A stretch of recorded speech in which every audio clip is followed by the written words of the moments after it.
Hi guys, we're live. It's that time again. It's the Hot Off the Press show.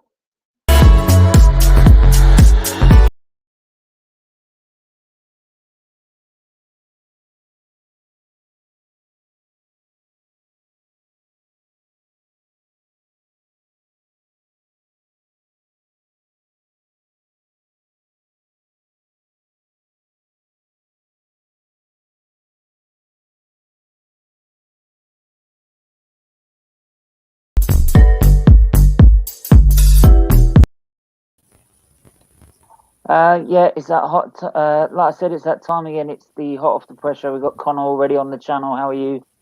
I'm very good, thank you. Thanks for having me on. Yeah, no worries, no worries. We're just speaking in the background of actually like the two. Because I mentioned about the fact that you were probably pleased because of Queens Park Rangers winning or something, but um, so let's just say you're more positive than being Arsenal in a minute. Yeah, I mean it's very frustrating being a QPR fan because ever since Mark Robson came in at the start of last season, we knew the type of football we were going to get. We had great players like Eze, who's at Palace now. Um, Crucial to that, we lost a lot of goals in the summer. We lost two strikers. Our top scorer being one of them. He scored against us last night, and obviously Eze, massive miss. But yeah, no, we're playing very well, but not getting results. Whereas with you, you're not playing well, not getting results. So, you know, yeah, it's frustrating. It's frustrating, but I can see what we're trying to do. But the manager just keeps saying, "Oh, we need to take a chance. We need to take a chance as well. Get players who can take their chances." Yeah, I mean, obviously that is quite well known with Arsenal at the minute is that things are just going from bad to worse, Mm, and um, yeah, and the whole title. This is like, is Arteta really out of his depth with the mm, club? And my honest opinion is that he is, to be mm, honest. I do feel that with Arteta is that I've got nothing against him at all. I mean, like when we won the FA Cup, yeah, I did think he had something there going. mm, I don't think it was fully backed, but I'm not. But then once you're not fully backed, you need to work with what you're left with, right? exactly. Yeah. Yeah, and the thing is that last season he managed to do that quite well. Now this season, whether it's down to teams working us out on how we play, to me it's more like he hasn't got a plan B. Mm, I mean, I don't know how you see on it because I mean, I literally watched the game and I don't see any other sort of adaptation or changing of the style. It doesn't like at the end go full pelt and go for it. yeah, I mean, you look after lockdown. He played. I think he played 4-2-3-1 against Man City and Brighton, and he decided to change it against Southampton. I think it was, and he went to the 3-4-3. And here's with Arsenal. Then they were playing really good football. They were defending well. They were attacking well. They were scoring goals. They were keeping clean sheets, and it was a really solid performance. And that's what got you to the FA Cup final. Whereas I know people can say, oh, there's a lack of pre-season, the players, very tired. Well, everyone's got that excuse. Do you think Tottenham using that as an excuse? They've had to play No, European qualifiers, but even more yeah, games than what Arsenal have. And I think, I don't know what's happened, because I mean, he kept the 3-4-3. I know he changed to the 4-2-3-1 in the last couple of games, but it's almost like, you know, the players are not. I don't think it's the fact that the players are not good enough, because they proved that they were good enough when they won an FA Cup and they were playing very well towards the last end of the season. And everyone's like, okay, maybe Arteta's the man to bring us forward. You know, it's almost like it's just gone downhill. Maybe has he tried to change too much and it's not working? Has he changed nothing? Is he stubborn? Apparently, from what I've heard, from former players like Ramsey and Cristiano, they both said that he's a very stubborn person in the dressing room, and that's why they wouldn't want him to manage them. They actually came out and said that. I think before Emery got appointed, Arteta, I know he was one of the people linked to the job. They both said, "Well, I'm not going to play for this club if he's going to come in." So players who have played with him even said that themselves. So I think mm, it's difficult, because anyone who took over that Arsenal job was going to be in the firing line. Where it would have been a very hard job for an experienced manager, but it's even mm, harder for someone who hasn't even had a job before. the mess that the club's in. The board's very stubborn themselves. A lot of dead players which are on the wage bill. It's difficult, but I think even if you had an experienced manager in, you would have to give him time as well. I don't see the harm in giving him a bit more time. But then you can't blame it. You can't put it down to players because he had those players last year and he won an FA Cup with them, and he beat teams like Man City and he beat teams like Liverpool. He got to an FA Cup final and won it. So you can't put it down to the players. And in fact, his team's got stronger. He's got out the players which he didn't want. He didn't want Torreira. He didn't want Guendouzi. He's deciding to not play in Saliba for some reason. He's brought in Gabriel, Willian, Renarson and Partey. So in fact, the team's better than last season. So there's no excuse now. And I think what I'm also getting from maybe because of I watched AFTV's reaction to it and it's their shows afterwards, and they're even talking about Ozil as well, right? Is that and and the fact that why not bring him back? What worse can it be? Right? Yeah, you might as well get some use out of him. He's on 350 grand a week. Get some use out of him. Yeah, Saliba. We might as well just went to Saint Etienne and said, "Here you go, have him for another season." If you're not going to use him, why keep him at the club? You're just hindering his progression. We got Marble Halls TV. How are you? Yeah, sorry I'm late. Yeah, that's all right, mate. Yeah, give us your thoughts over what's been going on this last weekend. Well, obviously the game wasn't that good. I think Arteta just got out tacticked.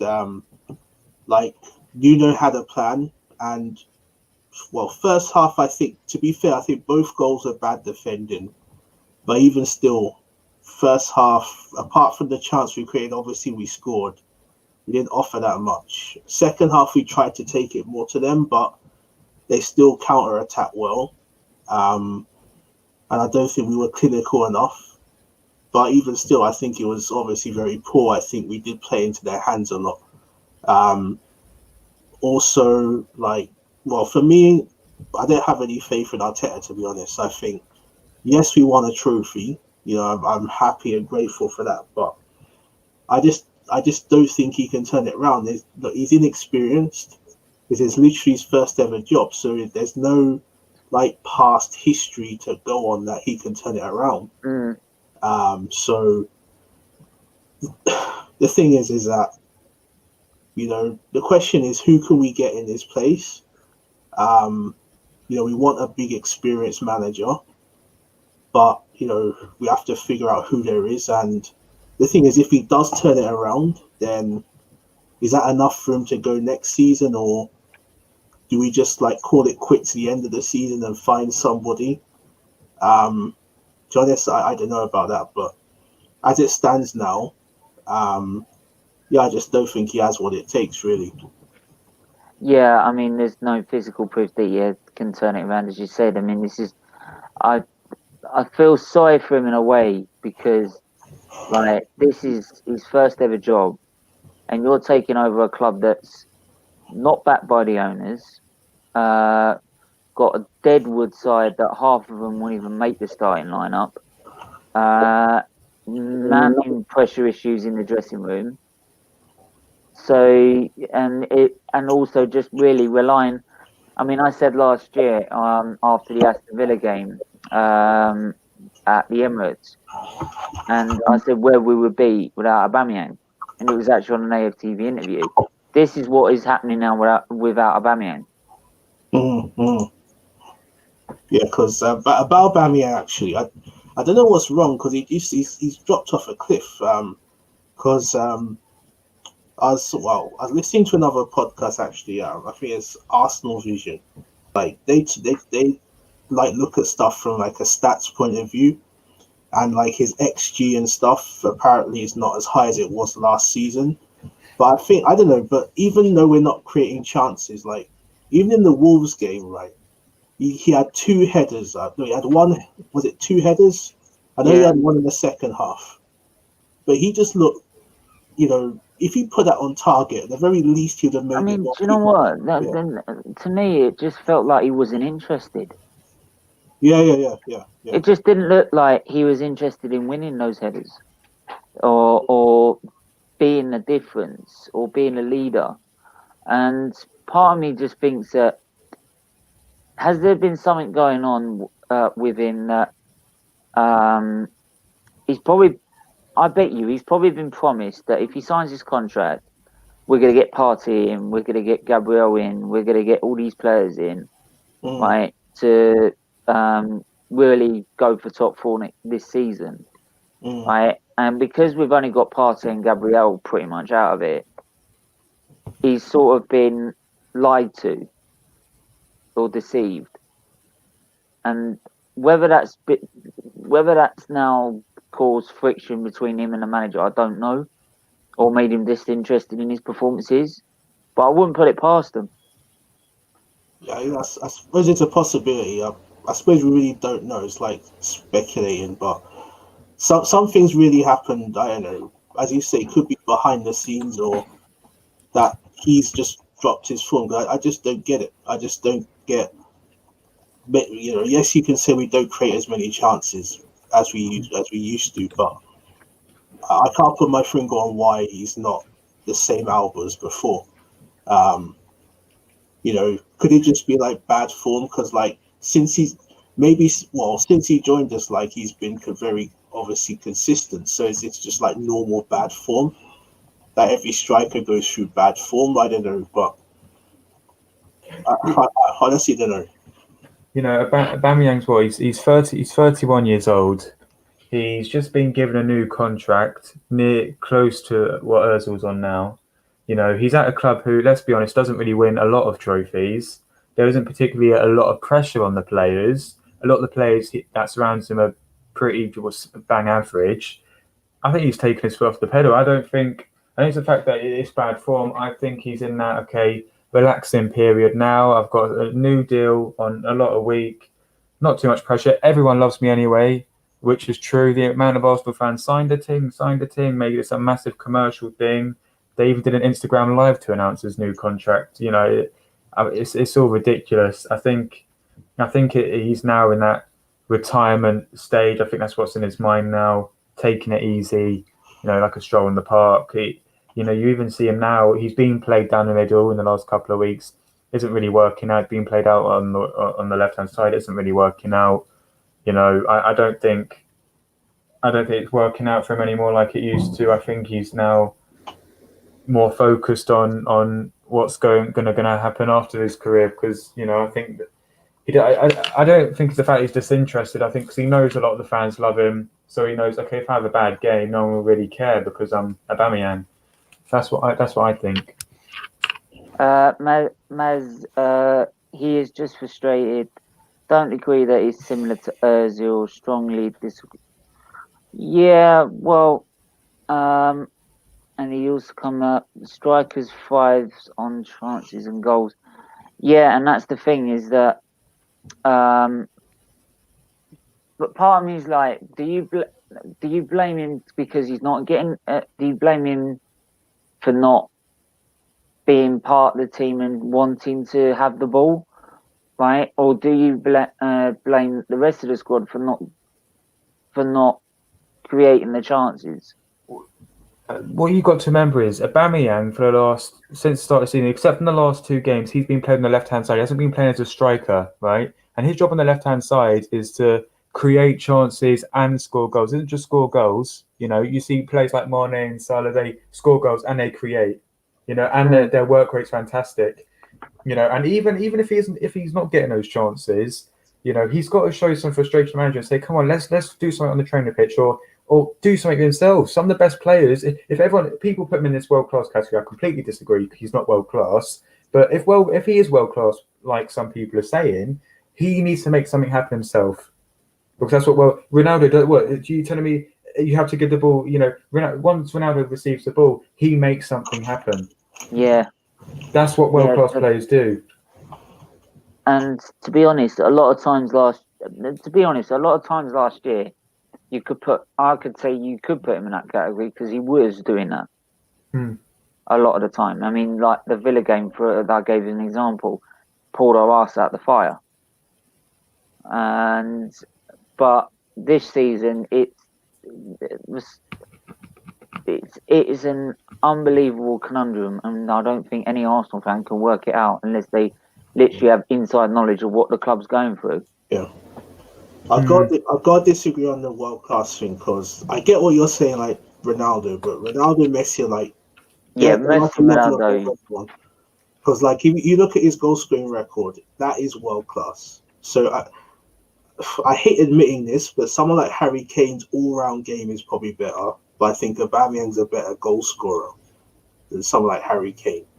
Kun Aguero would say is like his all-round game's not excellent, but he still scores a lot of goals. So, but I don't know. I think, look, I love Aubameyang. Obviously, he's our captain. He's definitely the best striker we've had probably since Thierry Henry, in my opinion.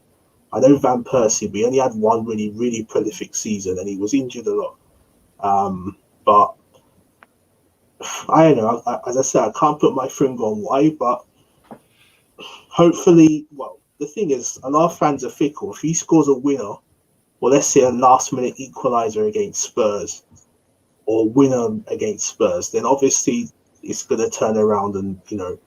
Oh, if he scores a win against Spurs, I'll be on cloud 9. Yeah. Right. You look at players like Harry Kane, now.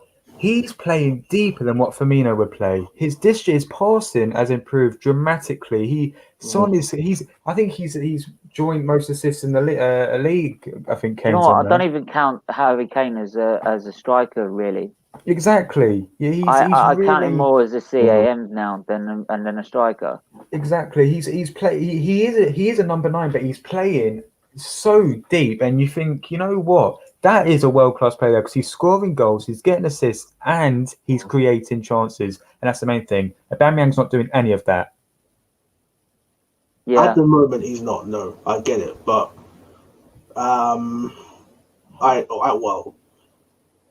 But this is where it stems down to the manager because the style of play. The thing is, as well, is that Connors, you can also compare it to, say, when he was on the left-hand side, compare it to Pepe on the right-hand side, where you saw some sort of intent.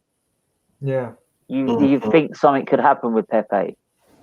But you were about to say, Connor. Yeah, I mean, even when you see Pepe come off the bench, I think it was against Sheffield United and West Ham when he came off the bench. He actually he wanted to make something happen. You know, so there's no excuse about Aubameyang's out wide. You know, because Pepe's playing out wide as well. He's doing something. Why is Aubameyang not doing something?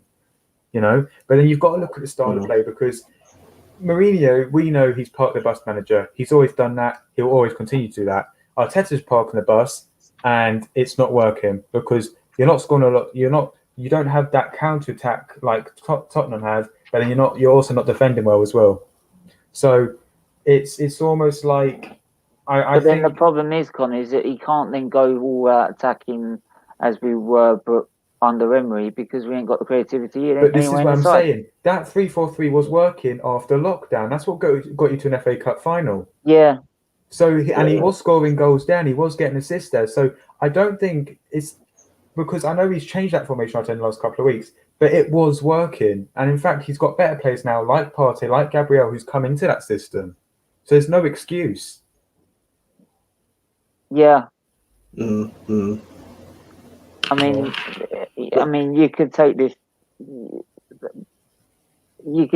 As this is why I don't really want to really go in on Arteta too much because, like, it's like having a poison chalice at the minute. Yeah. We got Mike Graham on, first time on. How are you? Hi, I'm good, thank you. How are you? Yeah, not doing too bad. I know you're a Spurs fan, so I bet you're waiting to let rip. I mean, I'd hate to be an Arsenal fan right now. I'd hate to be an Arsenal fan anyway, but yeah, it's not looking good, is it? And I'm not even just saying that because I'm a Tottenham fan. I just think generally we all as football fans can see that it's just not looking good for Arsenal, sort of on and off the pitch. But you know what? This weekend it's a derby, and anything can happen in the derby. So who knows? I think we need a blooming miracle. That's what we need. Yeah, it's like you said, it's a North London derby, and I remember even when we won the title in 2004 that you still got a draw against an invincible side. So yeah, anything can happen, and stranger things have happened in the Premier League so far this season. Exactly. But where do you see with Arteta? Do you really see that there's any way forward for Arteta at the minute, or can you just see things getting worse? I definitely think he needs to be given the full season. Whether things get better or worse, Is that just so we get even worse? Well, I'm hoping when people like Partey and Martinelli come back, it might look a little bit more convincing for Arteta. But I do think he needs to be given the full season, just because I feel like every manager deserves a full season. I am not sure though what his goal is, because it feels like the style of play that he has Arsenal play in is not what we've seen Arsenal, the style of play that we've seen Arsenal play in the last 10, 15 years. We know that Arsenal are a team that want to play nice football. And for me, watching Arsenal these days, it doesn't look like that nice football is being played. It's very defensive. And that confuses me as well, because he's been working under Pep Guardiola for how long? And Pep Guardiola doesn't play that football. So I don't know what he's going for. Maybe he's just working with what he has at the minute at Arsenal, which isn't a lot, probably one good centre half, fullbacks that have mistakes in them, Aubameyang. I wouldn't class Tierney as like a bad fullback, to be honest. I wouldn't at all. No. They want to find the lights out of that defence, to be honest. No, I wouldn't say Bellerin or Tierney are either bad fullbacks. But if you look at the league, Bellerin is definitely one of them. Oh, definitely. I think Bellerin and Sergio Aurier on the same level, in my opinion. Even Sergio Aurier has done okay this season. So yeah, that's what I mean. Like, if you take everything into account this season, and we have a conversation about the best fullbacks in the league, best left back, even Kieran Tierney is not in the conversation up against Reguilon and Chilwell. He's just not. And as much as he is a good fullback, I feel like a fullback at Arsenal should be challenging for one of those spots as best fullback in the league. And Tierney hasn't done that for me this season. But don't get me wrong, he's not been bad. But yeah, I don't think he's working with a lot right now. So that's why I do think he needs time for a few people to come back from injury and see what he can do. The thing is, which really annoys me as well, where is Maitland-Niles? Because he was fantastic after lockdown and stuff, really good. And he drops, and Bellerin is now playing instead of Maitland-Niles, because Maitland-Niles had to work so hard, because Arteta said to him, your attitude stinks, you need to work on that. He sorted it out, he came in, played fantastically, and now he's not even getting a look in. Bellerin, the one who plants trees every time Arsenal scores goals, and that's rarely going to happen, is starting. I just don't understand it. Big up that though, because that is amazing what he's doing. Yeah, no, it is. But then if Arsenal actually score goals, then it'll be even better. Yeah, I know. But the way we're going at the moment, it looks like it's our fault for global warming because we're not planting many trees, is it? Oh man, you're talking about Bellerin trees. Yeah, Gal would like cheer us all up, mate. Like, get us out of our depression. Okay, you know what? I don't know if Maya said this or not, but let's think about it this way. It's probably perfect that we can play the kids in this Europa League game, and we don't have to worry about playing too many of our first team guys in that game. And then you know what? Spurs game, as much as we've been bad when it comes to North London derbies, mentally, you can never say our players are not switched on. They might not be switched on against Wolves. They might not be switched on against Leicester. They might not be switched on against any other team. Even Chelsea away at times, we're not switched on. But when it comes to North London derby, when it comes to playing against big teams, this season especially, we've shown our best performances against big teams. And hey, that is something that I can take out of this and be like, you know what? In a world full of turds, you can find something sparkling always. great. But yeah, Maya's a Spurs fan, so you know what? I like Maya. I'm not going to say nothing disrespectful to Thanks Spurs. again. So what I will say is, I am not worried about Spurs winning the league, Maya. I will have to see it to believe it. That's fair enough. That You know what I mean? a lot of people have taken Spurs seriously as title contenders, and I get why. I completely get why. I'm not gonna be one of those fans that will sit there and argue with you when, you know, I don't have a great amount of evidence. It is getting better and better. The more big six teams we win, we beat and play well against, I think more of a chance people should they should start having a conversation of Tottenham being in a title race. But at the minute, we've only, you know, faced a few big teams and we've got results, but we need to beat more and really show people that we should be in contention for it. Yeah. And this is where I say actually last weekend was quite cunning by Mourinho, is that he looked at that game and thought, if he come away with a point from that game, that's a good result. And that's where I feel you've probably got the difference between Pochettino and this team and Mourinho and this team, is that Mourinho, we all know how he can win a Premier League title. So yeah, I thought he was washed up, like, to be honest. I thought he was dead as a manager. So I'd hold my hands up and say I've got that totally wrong. So, but yeah, will it be the same Spurs when it comes to March, April? We don't know. But then Arsenal have been used to be doing that every time they've been in the title race as well. So Listen, Maya will tell you, even though they've been winning these games, they've shown vulnerabilities that people don't really mention because they've been winning these games. Even the most optimistic Spurs fan will tell you they have not yet shown enough to say they're going to win the league. They've shown enough to say they're going to be contenders, but until you win something, you know you're always going to have that thought in the back of your head, Maya, as a Spurs fan, that we haven't won anything major. So what makes me think we're going to win the Champions League? What makes me think we're going to win the league? What makes me think we're going to win the FA Cup? We have to see it to believe it. And if I tell you Harry Kane gets the most goals this season in the Premier League, and I tell you that your team keeps the most clean sheets this season and somehow still don't win the league, would you believe it? Of course I would, because that is so Spursy. Like, that just sounds like you've written our season there, honestly. But actually, we were just speaking about Kane. Would you say Kane is actually more now of a deep line, like attacking midfielder, rather than a striker? Sorry, my lights on my TV are messing with me. I was wondering what was flashing there. Yeah, you know, I was watching Hollyoaks with the wife, and now she left. Oh And God! the thing is still on.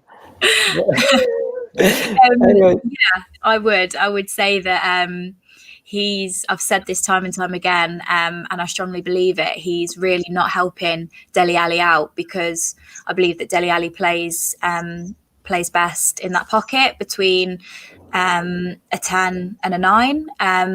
And that is the space that Harry Kane is now occupying, unfortunately for Dele Alli, and he's doing it incredibly well.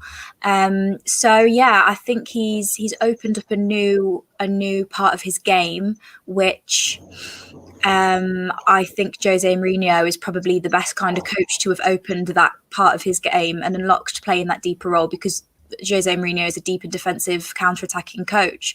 So I know that people said that Harry Kane wouldn't score under Jose Mourinho, but now he's scoring and assisting. So I can't ask for much more. He's playing that role incredibly well.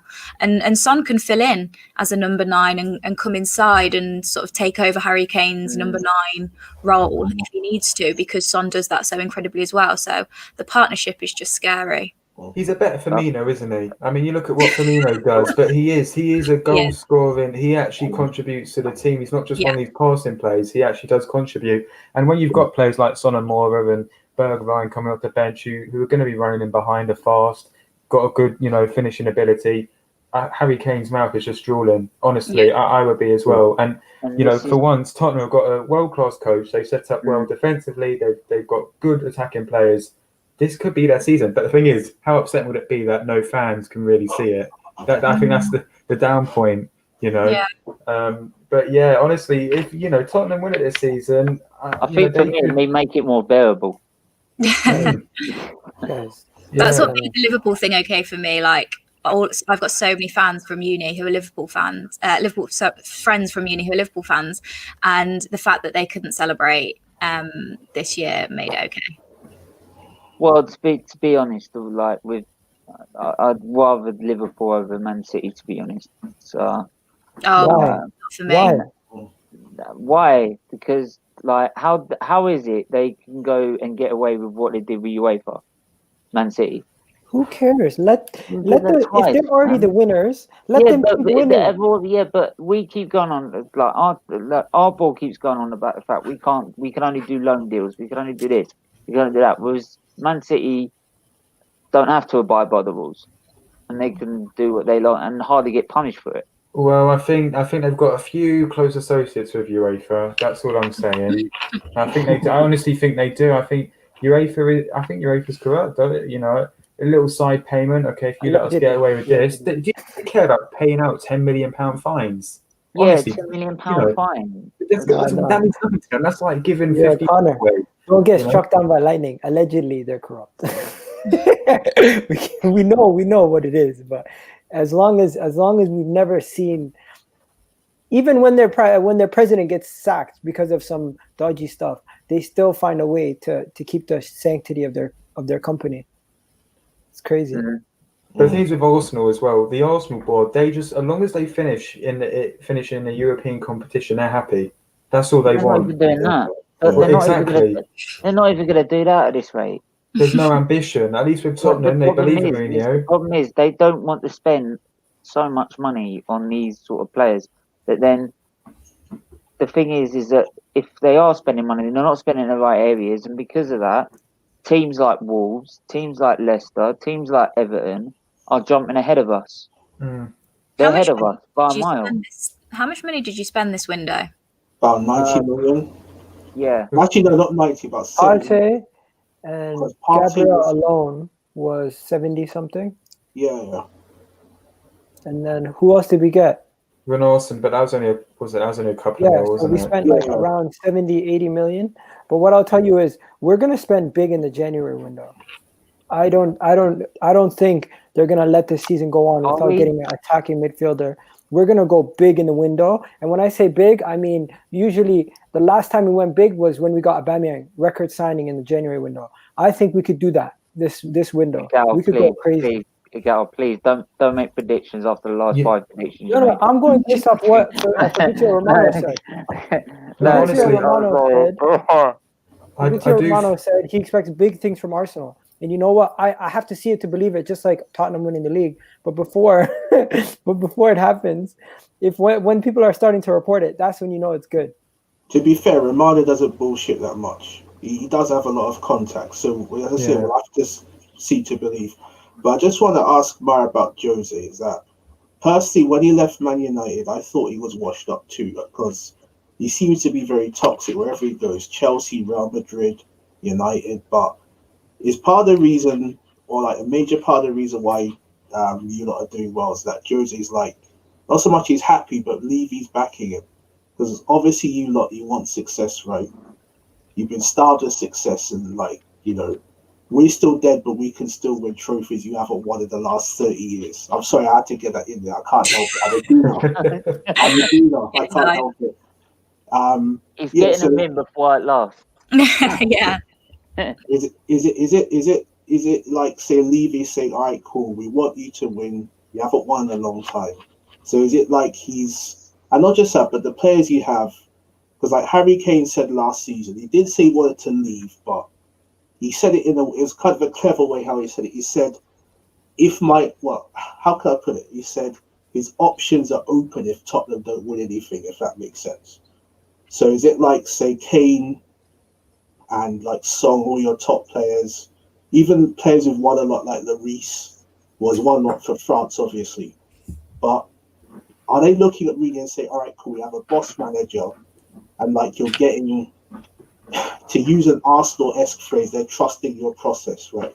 Is that like Mourinho just put a new vibe to you lot? Is that how you would see it? I am starting to believe that, yeah. I think when someone like Jose Mourinho comes into a club, there has to be an extent of backing him.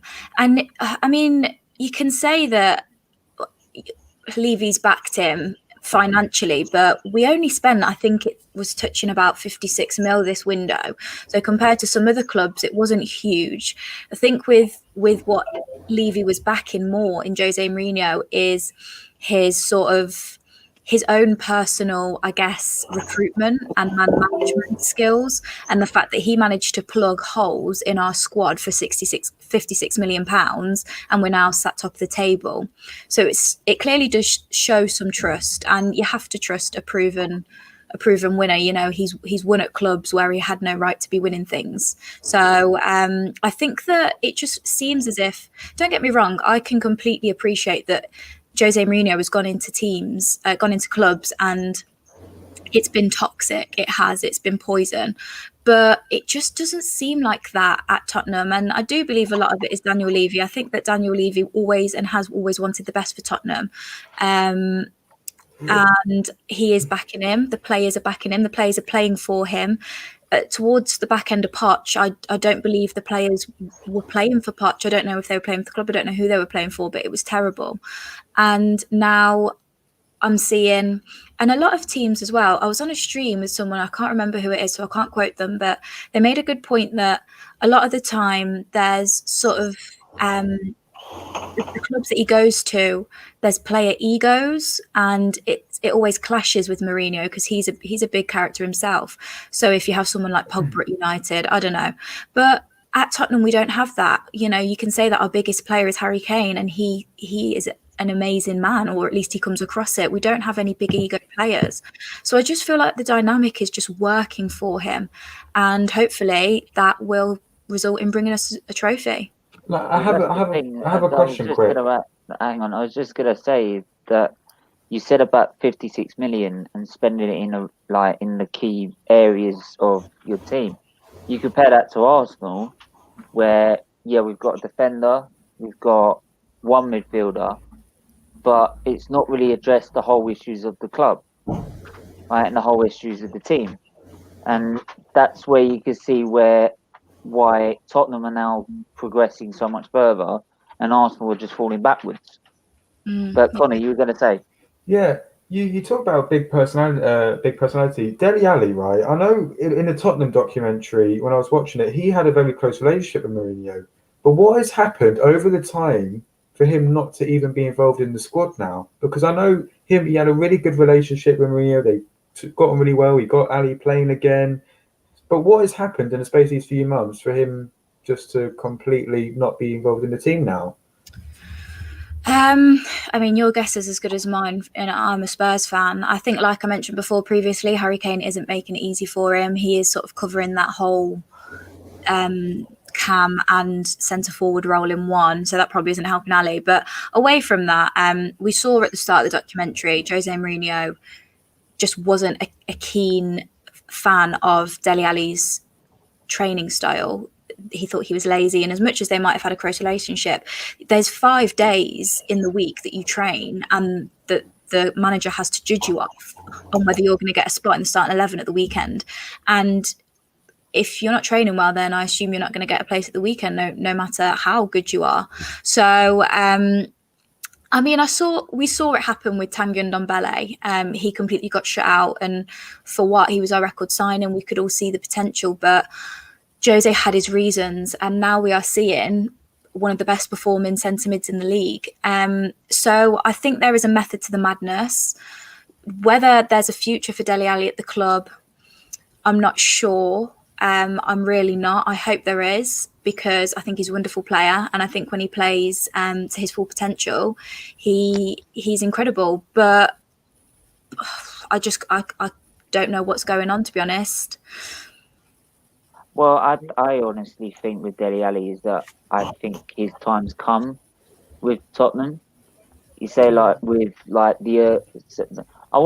not direct comparison with the Ozil situation, right? But you know, like when a player's reached his point at a club that he's got to move on, and I think that's the thing with Dele Alli. I think he's come to a point when he's stubborn. Can I say something?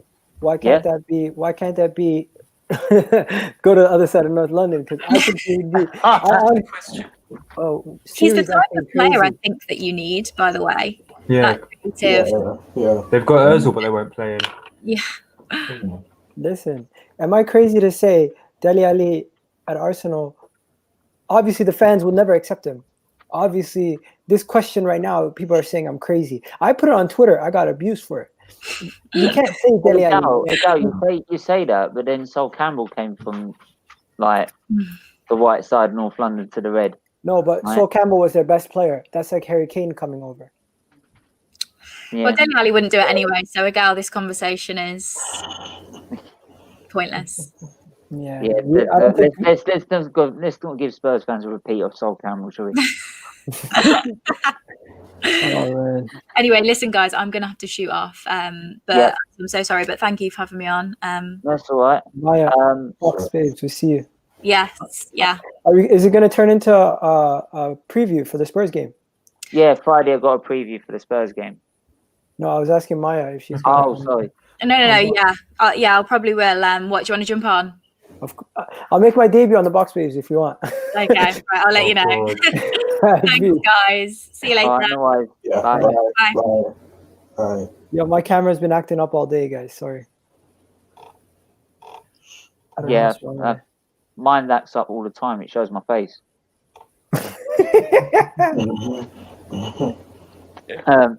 You gotta laugh, ain't you? You gotta like have a laugh, ain't you? I mean, There not was like a you get any comment worse. earlier. Right, there was a comment earlier about what is it? Let me see what it says. It says, look, Connor, who do you support? You could support Spurs. no, don't support any of those horrible clubs. I support. Well, I don't know. Stephen, do you want to tell him? So I don't want to get judged. Queens Park Rangers. There's nothing wrong with that. You live in London. Well, to be honest, I prefer to be a QPR fan than an Arsenal fan at the moment. Hey, look, I mean, Joey Barton, right, against Man City, right? Right, he gave us the 5 minutes to make Alex Ferguson's face a picture. Right, that was quality. Right, quality. I'm sorry, that was a red card. I just wanted to happen. Yeah, but I mean, yeah, going back to that comment, it says Kane can drop deep as he doesn't have a pace, or Uber is more of a body type striker. Well, if that's the case, then why don't this one Arteta here. change his game plan then? Because obviously he's not been able to play like that type of striker because he ain't scoring goals, he ain't creating much goals, and he's playing very poorly. So this is where it stems down to the manager. Then will play him in the way you need to get the best out of your best players. He isn't doing that. So whose fault is it? Well, it's not necessarily Aubameyang's fault. Yeah, I mean that's the thing. That's the thing as well is that I wouldn't have such an issue with the way we were playing and Arteta, right? Because I remember, like, obviously I wasn't born back then, but we used to play before Wenger came along. We used to play pragmatic, low block football under George Graham. And it won us leagues. It won us a Cup Winners' Cup. So we've known to play that before.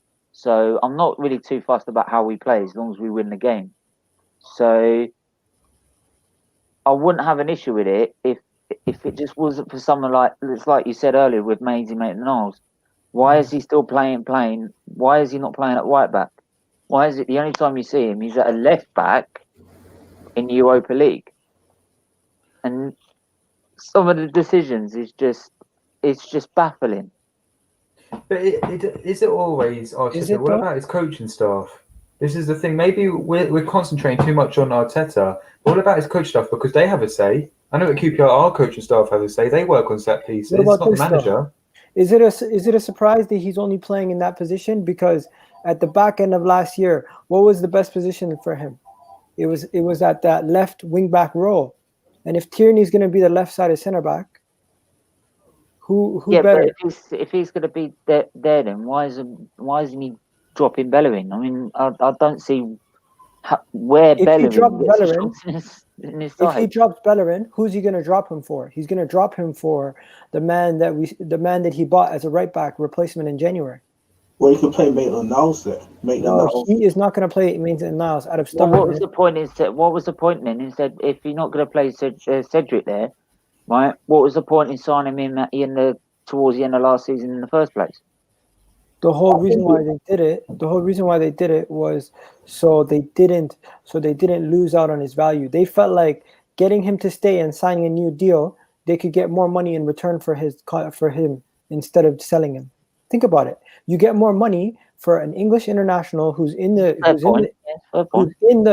Arsenal team for 15 million. That's absolutely shocking.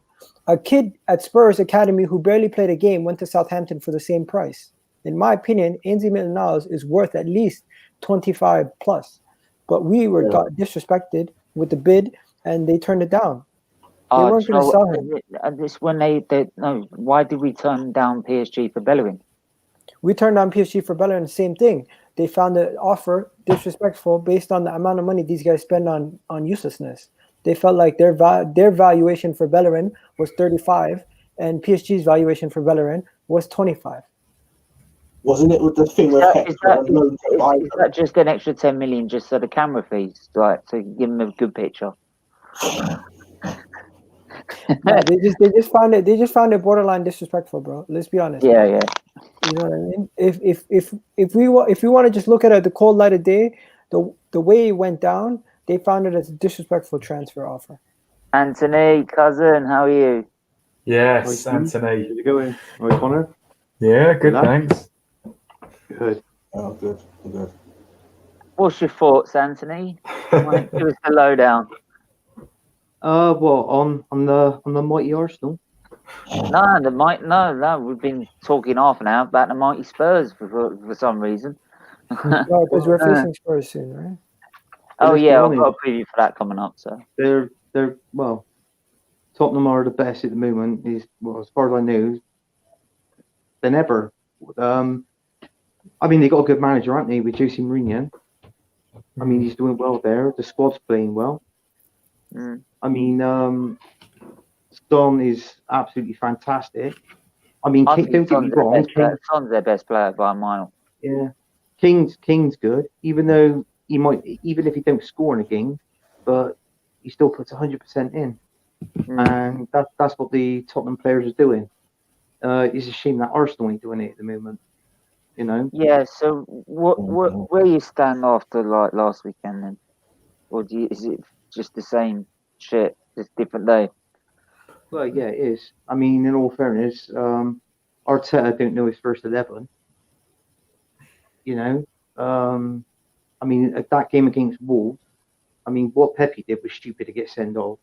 You know, I said that last week on this on the chat. Yeah, we all knew that. Yeah, and but coming towards the end of that game, I think it was the last 35 minutes. People say with Aubameyang, they play Aubameyang up front or either out on the left. But I find Aubameyang was out on the right. The last 35 minutes of the game. And I'm thinking, well, you know, what are you doing there? And he had that one chance to score, didn't he? But do you know what? Do you know what, Anthony? All the way through that game, it just didn't look to me like he was. I'm not saying this is Aubameyang's character, right? But it just looked throughout that game like he just didn't want to score.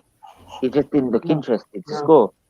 I didn't feel like, oh, he's gonna make something happen here, right? It just, once we went 2-1 down, I thought, well, if anyone's gonna then kick on from there, that's Wolves.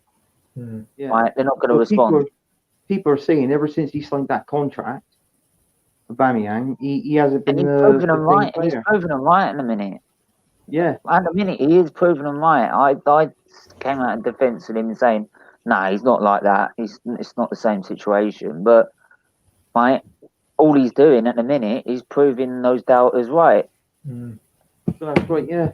I got mates. Obviously, you know me. I'm an Arsenal fan, and I got mates that's Tottenham, and I've been working with a couple of them today, and God, I tell you what, they've been giving me shit. They're saying bring on this weekend. That's Bring all on right. this weekend. We'll see. Bring him onto this channel, like, or he can give me shit as well. But I mean, the way how things are going at the moment, if you compare now at the moment how Arsenal are playing, compare how Tottenham are playing, to me it seems like it's going to be a race. I'm seriously, I'm saying like Tottenham could win this 4-1. I mean, don't get me wrong. I know it's a North London derby and anything. 4-1. No. You're an Arsenal fan. Yeah, but look at how you're playing. I'm sorry, you can't. It could be. Yes, we know. Anthony, you're an Arsenal fan, and you're saying we're going to lose 4-1 to Tottenham. We know North London derbies are like the form can go out the window, right? But they're on some. I mean, in all fairness, very truthful as well. Yeah, I mean, I've been an Arsenal fan since what 1984. Well, the last game, Anthony, that we played at White Hart Lane, right? Yeah. Yes, they only won 2-0, but they battered us. Yeah. They battered us. Yeah. Right? And that could be the same. And they're in the same sort of form that they were in last season. And to be honest with you, how shocking it was. We were lucky to get a win over West Ham. I mean, look at the game we played against Man United. Both teams were absolutely crap on that pitch, Man United and Arsenal. If it wasn't for that penalty and Aubameyang scoring it, obviously we wouldn't have won the game. Yeah. And this is the thing with Arteta, yeah. I know Aubameyang is your best attacking. Just got ads. Come on, how are you? Not too bad, bro. I can't stay long because me and Jem are doing a live watch along right now. All right, cool. Yeah, there, bro. Yeah, what did you want to say quickly, ads, while you're on it before? I was just listening to what Anthony was saying, and I completely agree. I just think, okay, there's high standards that are set at Arsenal as a club, but not currently as a team. As a club, you get high standards from most people, right? But as of now, you've been really shit in the past few seasons, right? That game that you guys beat us 1-0, I feel like you guys could possibly, like, it would have been like lower than 50% chance that you guys probably would have got like a late goal. But I'm going to say this right now, Man United was shit. There's no excuse. I'm not going to say because we played players in the wrong position, because we would have been shit anyway. Because look at the prime players that are there on the day to pick up the pieces. You know what I'm trying to say? And I feel like Arsenal, if we're going to talk about the standards that are set, yeah, they were poor, but they were better than us. And it wasn't just by an edge. You guys were, like, in my opinion, better than us, like firmly better than us. Team was better as well. That penalty came from stupid to one of our best players. And, you know, people can say, oh, yeah, but Pogba gets all this hate for no reason. Like, he gets hate for reasons, but the amount of hate he gets is a bit far-fetched. But I'll say this now before I go. Arsenal need something, and I don't know what it is. You lot, you sack Arteta. Realistically, who's there to pick up the pieces once he's gone? You tell me. Yeah. At the minute, there's no one in there. No, that's the point. There's no one. This is probably why when he first came in, I weren't really approving of him coming in, but I was willing to give him the chance, right? Since there was not much else we could do, right? I actually originally thought, do you know what? A lot of when Emery was sacked, a lot of times I did go around and think, why not Benitez, for example? Good defensively.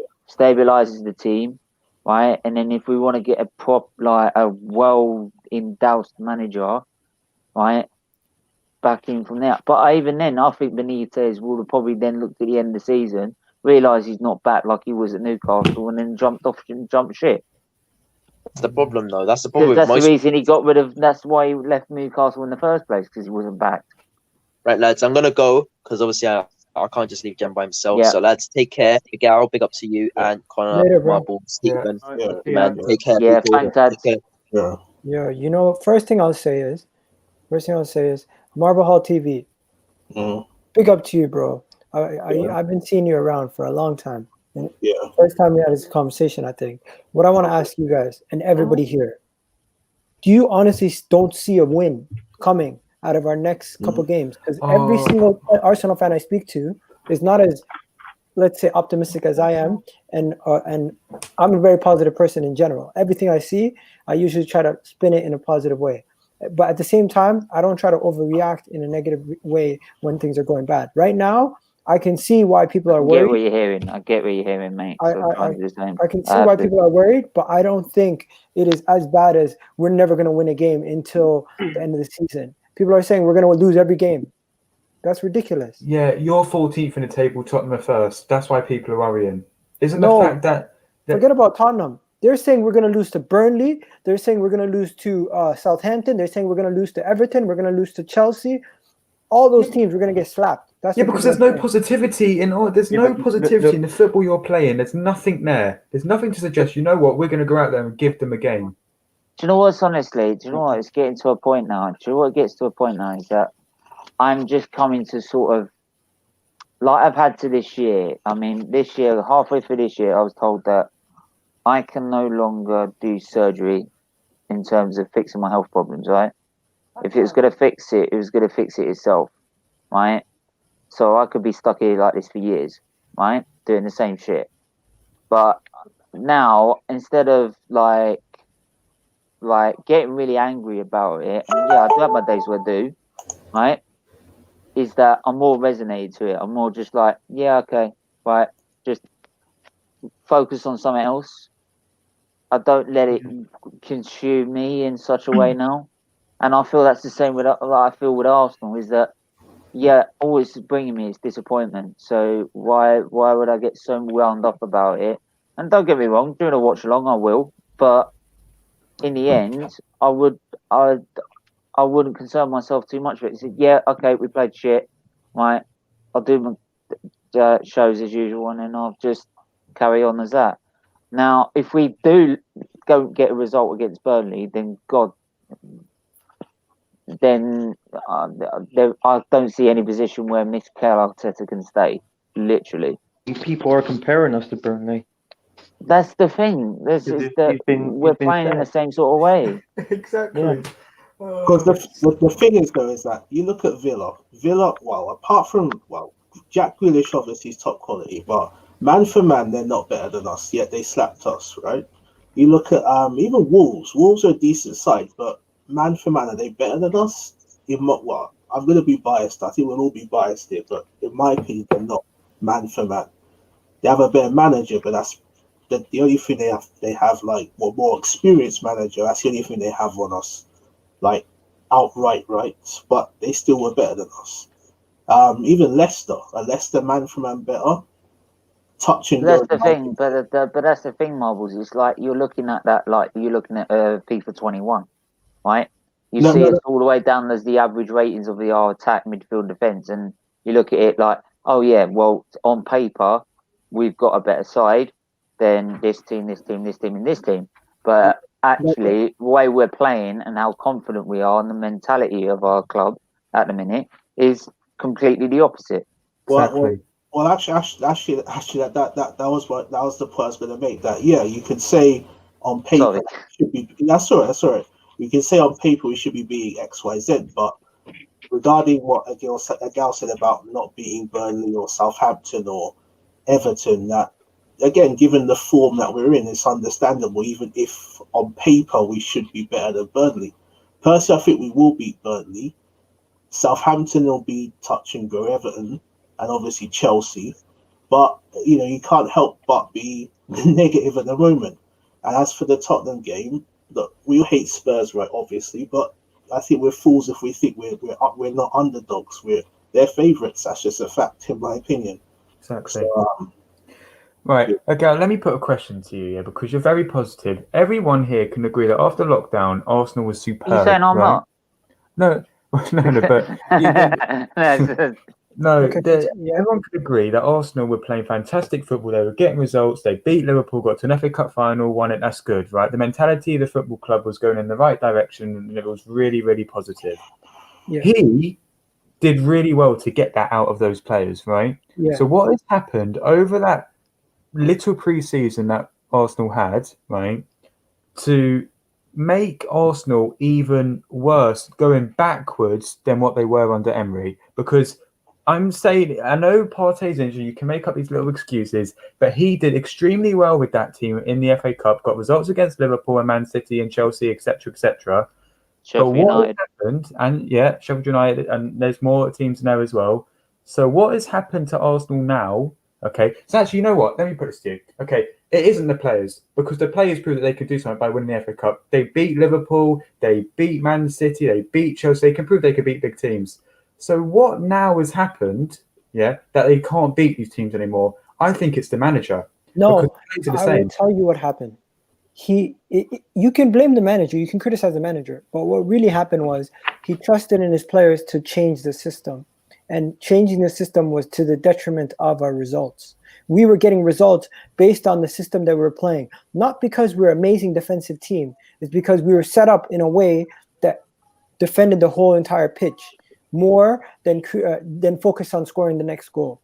So when you do that, you're hoping that your team has enough creativity to get a goal, but at the same time, you're making sure that you never lose to an opponent. The moment we went out of that system at home against Aston Villa and we went to the back four, that was the start of this terrible form. We went home against Aston Villa after winning away at Manchester United with a back three. We went to a back four, and everything went out the window. Form went out the window. Cohesion went out the window. Everything went out the window. Gal, that's also because we lost 1-0 at home to Leicester, and everyone was crying out for us to switch the formation in terms of being at home. You're the manager. Right? Trust in your tactics. Don't listen to outside people to tell you how to get a result. If you do that, you're actually. I have more worry if Arteta changed his tactics based on fans' opinion. If he changes tactics based on fans' opinion, this guy will never last as a manager. I get that. But then there is also a certain point where you've got to have a different plan to when things are not working out in the way you want to. Do you have got another option? What do you mean it was not working out? It worked perfectly against Manchester United. No. What I'm saying, no. What I'm saying is, like, if you're playing a 3-4-3, for example, and we're not breaking them down and we're not winning the game, right? And it's not working, right? Then try something different. Don't continue with the same thing. You have a plan B in games. You have a different way of playing in games. That's why when we had Giroud, for example, right? If we needed to start crossing the balls in, right, we'd put Giroud up front instead of a small striker. So it's just changing it during a game, and I feel that Arteta's not doing that. Miguel, you just said, yeah, that when you changed to a back four, that's when the form went out the window and everything went downhill. Who changed that formation? Who changed it? Arteta did. Right. So whose fault is it? Because he's the one who decides the tactics. It's Arteta. Yeah, Arteta does have a part to blame. I'm not saying he's blameless. I will just say this as well: is that it's kind of weird, and I will actually also just say is that Lee Judges on AFTV mentioned it quite on the Watchalong, and then he's also Match Reaction, is that he outlined that this sort of dip sort of start. Now, whether this is true or not, I don't know, right? But ever since Ozil's been dropped from the side completely, the form has started to dip. And I'll ask him about it because he's gonna come on my channel on a Tuesday evening, right? So massive shout out to him. So Lee Judges. Lee Judges. The thing is, though, is that you look at that run we had after lockdown. Yes, we did play a back three, but our tactic mainly, especially in the semi-final and the cup final, was that we'd not so much park the bus, but like we'd obviously be like defensively resolute, and our main attacking outlet really was a ball over the top from either Luiz or Tilly or Hector, whoever else, to Aubameyang. Now, just playing devil's advocate a bit here, is it possible that other teams have sussed that out? So either they play a high line, whatever, or they try and nullify Aubameyang because they know Aubameyang's got pace, he can beat defenders. That's how we got the penalty essentially against Chelsea that Aubameyang obviously scored. So is it possible that say, oh, back three. All right, cool. But if teams suss it out, is that why Arteta's now gone to a back four? And is that the reason why we're lacking creativity? But the thing is that are we defensively as resolute as we were in that end of lockdown or post-lockdown, I should say, period? Because if Villa can come to us and slap us up, Wolves got 2 against us. Is this back three working? Has it been sussed out? I think that's a question we need to ask, and Arteta needs to ask. Obviously, look, not if you're losing a game, if you're losing game week after week after week after week, in all fairness, you'd be stupid to play a back three. Yeah. Why play with 3 defenders when you could play with Arteta? The players he's got, the system and the balance in that squad is if he played a flat back 4 with 2 defensive midfielders in front of that, with Saka on the left, Pepe on the right, Aubameyang up front, and at the moment, obviously, he's playing Willian.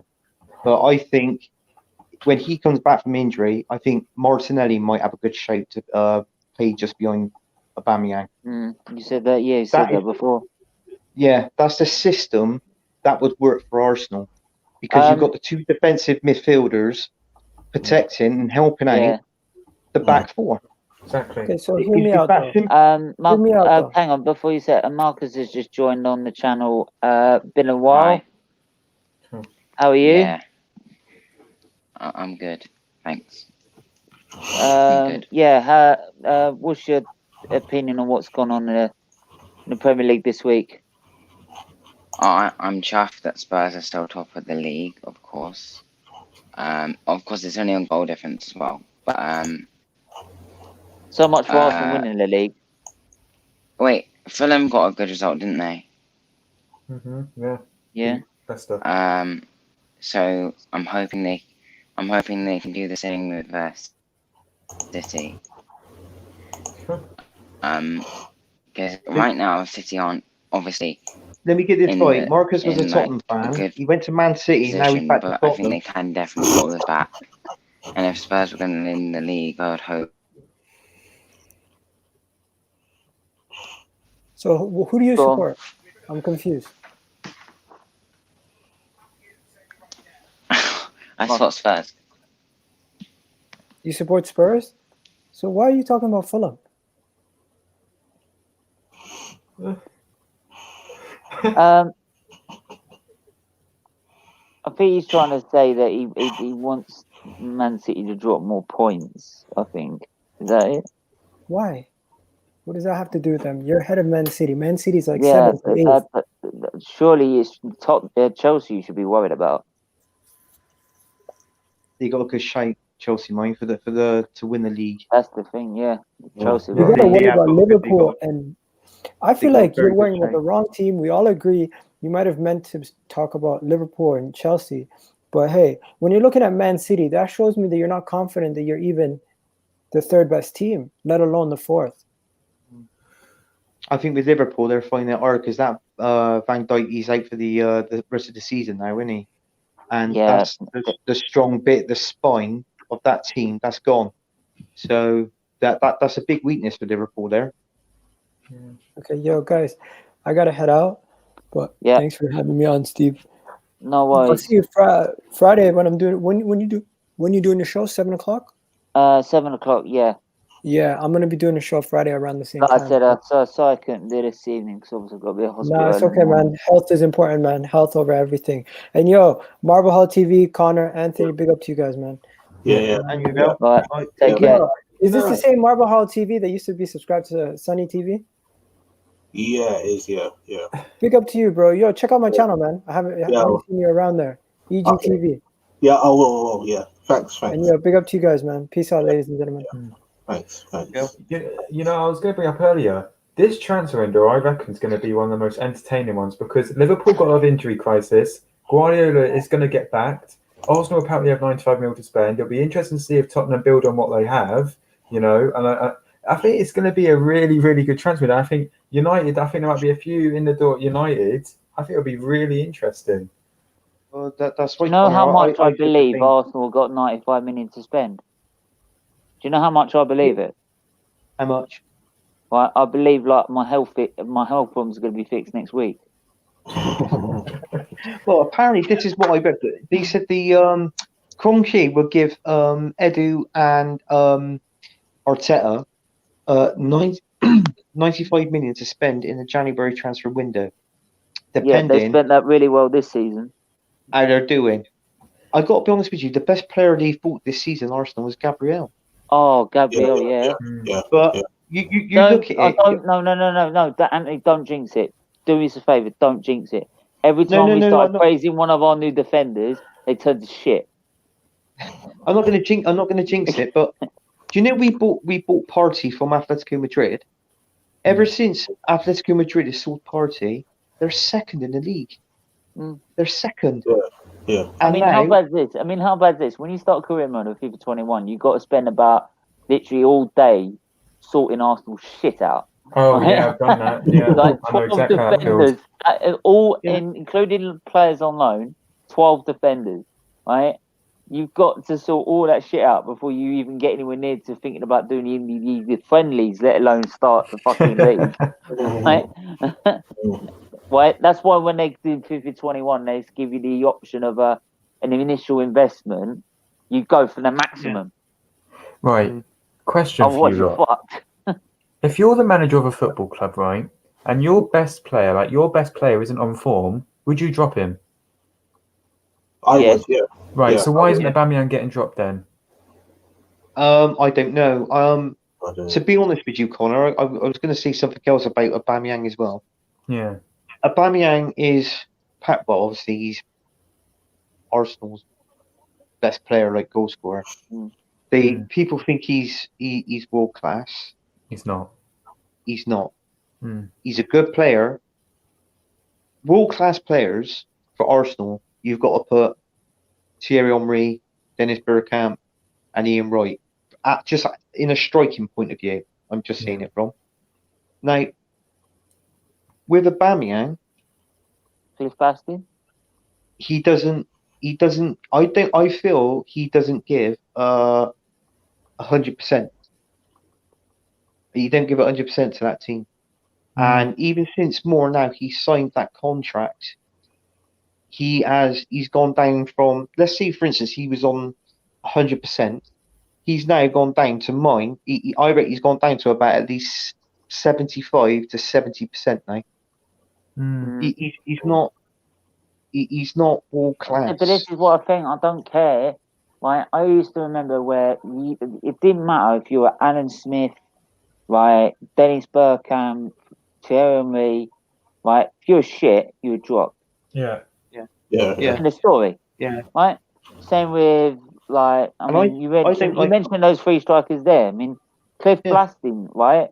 He hasn't got past Cliff Bastin's record yet. No. And yet people saying he's better than him. I don't know how you can compare that. You weren't live back then. The thing is, if we drop I was watching that game because Ian Wright broke Cliff Bastin's record in the Premier League when we beat Barnsley 4-1. I was there. And he took his top off and started weaving it round.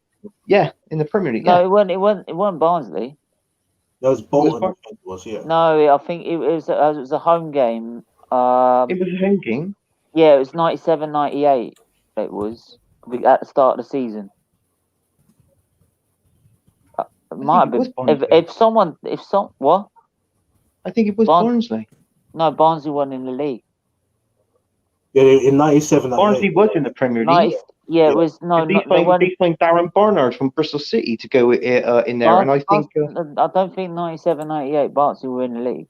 Yeah, they were. I remember because I remember Bergkamp scored a wicked goal home and away to them. I remember. It was 4-1, wasn't it? That game was 4-1. And Ian Wright, he had the top on. He took his top off. And he started spinning it round. I'm just going to look this up actually because I'm curious. The thing is, if we drop Aubameyang though, it was Coventry. We'll play Coventry at Highbury.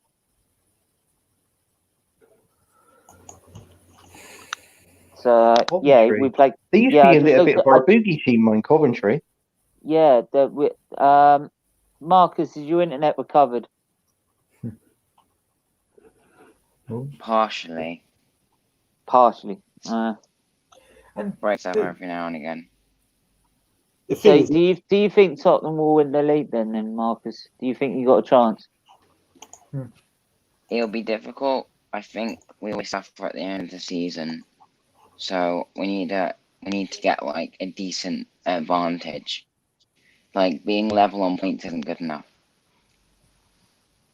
Well- We need to like get a big gap so we can because at the end we always flop. At the end of every season we always lose against Well, but do you basic think with teams. Mourinho that would be different this time? I don't think of that. Yeah, maybe, but I think the thing with Spurs is that they lack depth in it. Well, not depth. How could I clarify that? Kane and Son are definitely their most prolific scorers. If they get injured or suspended or whatever, or lose form, I can't see. Look, Bergwijn's a good player. Lucas Moura's a good player, but they're not Kane and Son levels. I don't think they can score as consistently as them. So I think they're too reliant on Kane and Son for goals. But definitely, at the very, very least, I think Spurs will be top four. Maybe, dare I say, win a cup like a League Cup or maybe Europa League. Oh, definitely. They'll be top four. They'll win a trip. I reckon even if it could be the FA Cup or it could be the was it Carabao Cup? I forget the bloody name of that. I think something like that, isn't it? Yeah. Problem is with Mourinho, he always flops in the second season. He always does worse in the second season. Well, no, he doesn't. It's the third season. I think it's the first. It's the third season he does, not the second. So second Well, season he anyway, wins he it. flops eventually, and that's coming up. So Remember his interview? Hey, he's won he's Premier League manager now. That's won most of the Premier League now. He's won 3. Free. Respect. Yeah, no, but what you've got to remember, with Mourinho, everyone goes on, oh, he's toxic. But have you noticed that's at the end? What about the stuff he's done before when he's won titles and it's all going well? That's the thing as well. Right? If you said to me right now, would you take Mourinho, Arteta, and even though that it means you'd have to put up with it for 2 years and you'd have to get another manager, I'd snap your hand off. Yeah. Yeah, I would. Yeah. I'd snap your hand off because I know I got a title chance. I'll massage his feet if I had to. Honestly, I would. But Mourinho wouldn't come to Arsenal. We'd never get the money. Exactly, and he was interviewed for the job, but I think the board was the reason why he didn't come. But it's like what Maya said earlier in the stream, is that the difference between Arsenal is that we spent 90 million, they spent 56, but they spent it in the right areas. Yeah, but their business has been outstanding. I think we did too, to be honest, because we needed Partey. We needed our Partey-like-esque player. We needed a central defender. Okay, we got a lot of central defenders, but I think we needed an upgrade there. We kept Aubameyang, so our transfer window. Really, because I think replacing Özil was more of a key issue. If you weren't going to play Özil, right, and not put him in the side at all, why didn't you replace him? But that's why Arteta wanted Aouar, but the board said you choose whether you want Partey and Aouar, and obviously Partey was the one that was brought in. Because I think If you hear that, he might play him. He might start playing Ozil. Well, you can do that from January, can't you? Though, because that's when you can change your. That's what I was gonna say. That the squad is fixed, isn't it? So. Oh, by the way, I forgot to. Marcus has just actually remembered me to mention.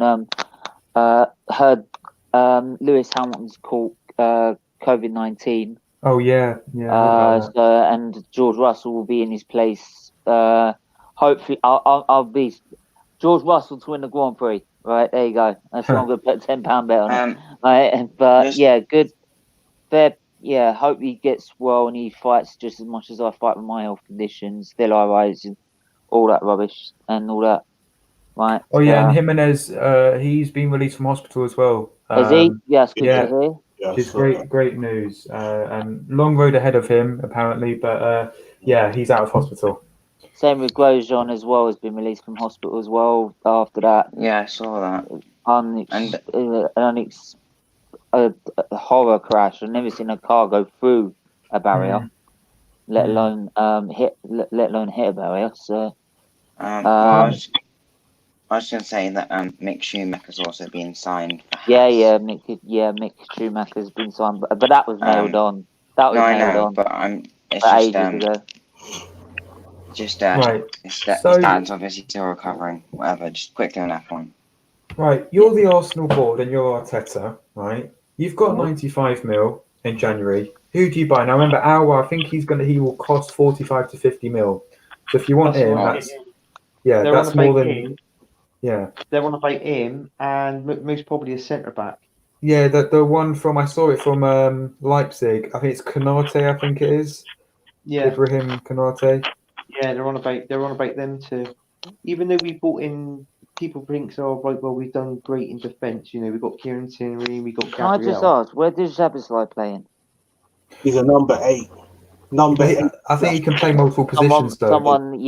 Someone has to do better than number 8, so I can't work that one out. Yeah, I think I'm just shit. When I watch him, he drifts around on the. When I saw Salzburg play, he was literally everywhere. His stamina is fantastic. Do you know the reason why we didn't get him with Partey was because Edu wanted Partey and Arteta wanted the other one? Aouar. Yeah. Arteta wanted him. Well, why don't you just come together and just go, we'll get both and have less to spend in January? They would have cost the same as well, because I know Arsenal put in like a £32 million bid for him, but Leon wanted 45, and they raised it a little bit, Arsenal, but Leon said no, 45. That's your cut-off point. And that's how much we're selling for. But it was a tug of war. But obviously the board won because they got Partey in the end. Connor, it was like this whole Partey thing. Is like, why fuck around until the last day, right, with the whole Partey thing, when you could have just done it straight away? I think it was a tug of war. Done it straight away, got him embedded into the team, right, and then you could have worried about Aouar or Szoboszlai or any other player after that. Yeah, it's like how like Man United kept going on about Sancho, and then realised on the last day we ain't getting Sancho. Oh fuck, what do we do? Because he could have come in weeks earlier, bedded into your team, and you would have been a different team. This is the thing, but I think it was a tug of war. Arteta was either undecided on who he wanted, because I think the board said to him, "You get one of them. You don't get both of them. We're not spending 90 million on midfielders alone." So why give him 95 in January then? Well, this is the thing. This is the thing. I would rather sit there and say we can only do loan moves in January if we had Aouar, Partey, and Gabriel in that side. Now, if that still meant he doesn't perform, then literally Arteta's got no leg to stand on. Yeah.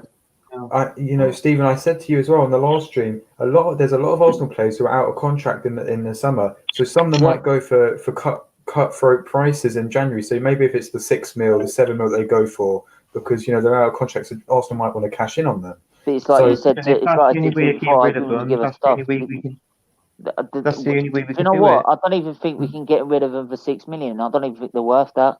Well, this is what I'm saying. I mean, you've got players like Socrates who are still there. I mean, Ozil could. I mean, I don't know what's going to happen with Ozil, because if he comes back in, that might. I don't think he might sign a new deal.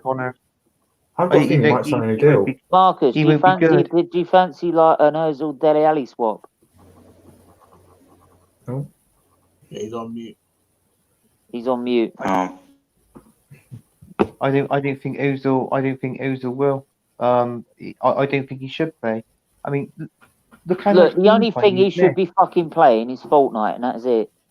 Yeah. He should have his legs taken from him for playing football. I'm sorry. I'm getting to a point now where, right, if you're really so cared about worrying about, oh, look at me, look, I'm on another level of Fortnite, then fuck you. Mm-hmm. Right? I don't think Ozil would add that much, to be honest, because the kind of creative player we need is like, say,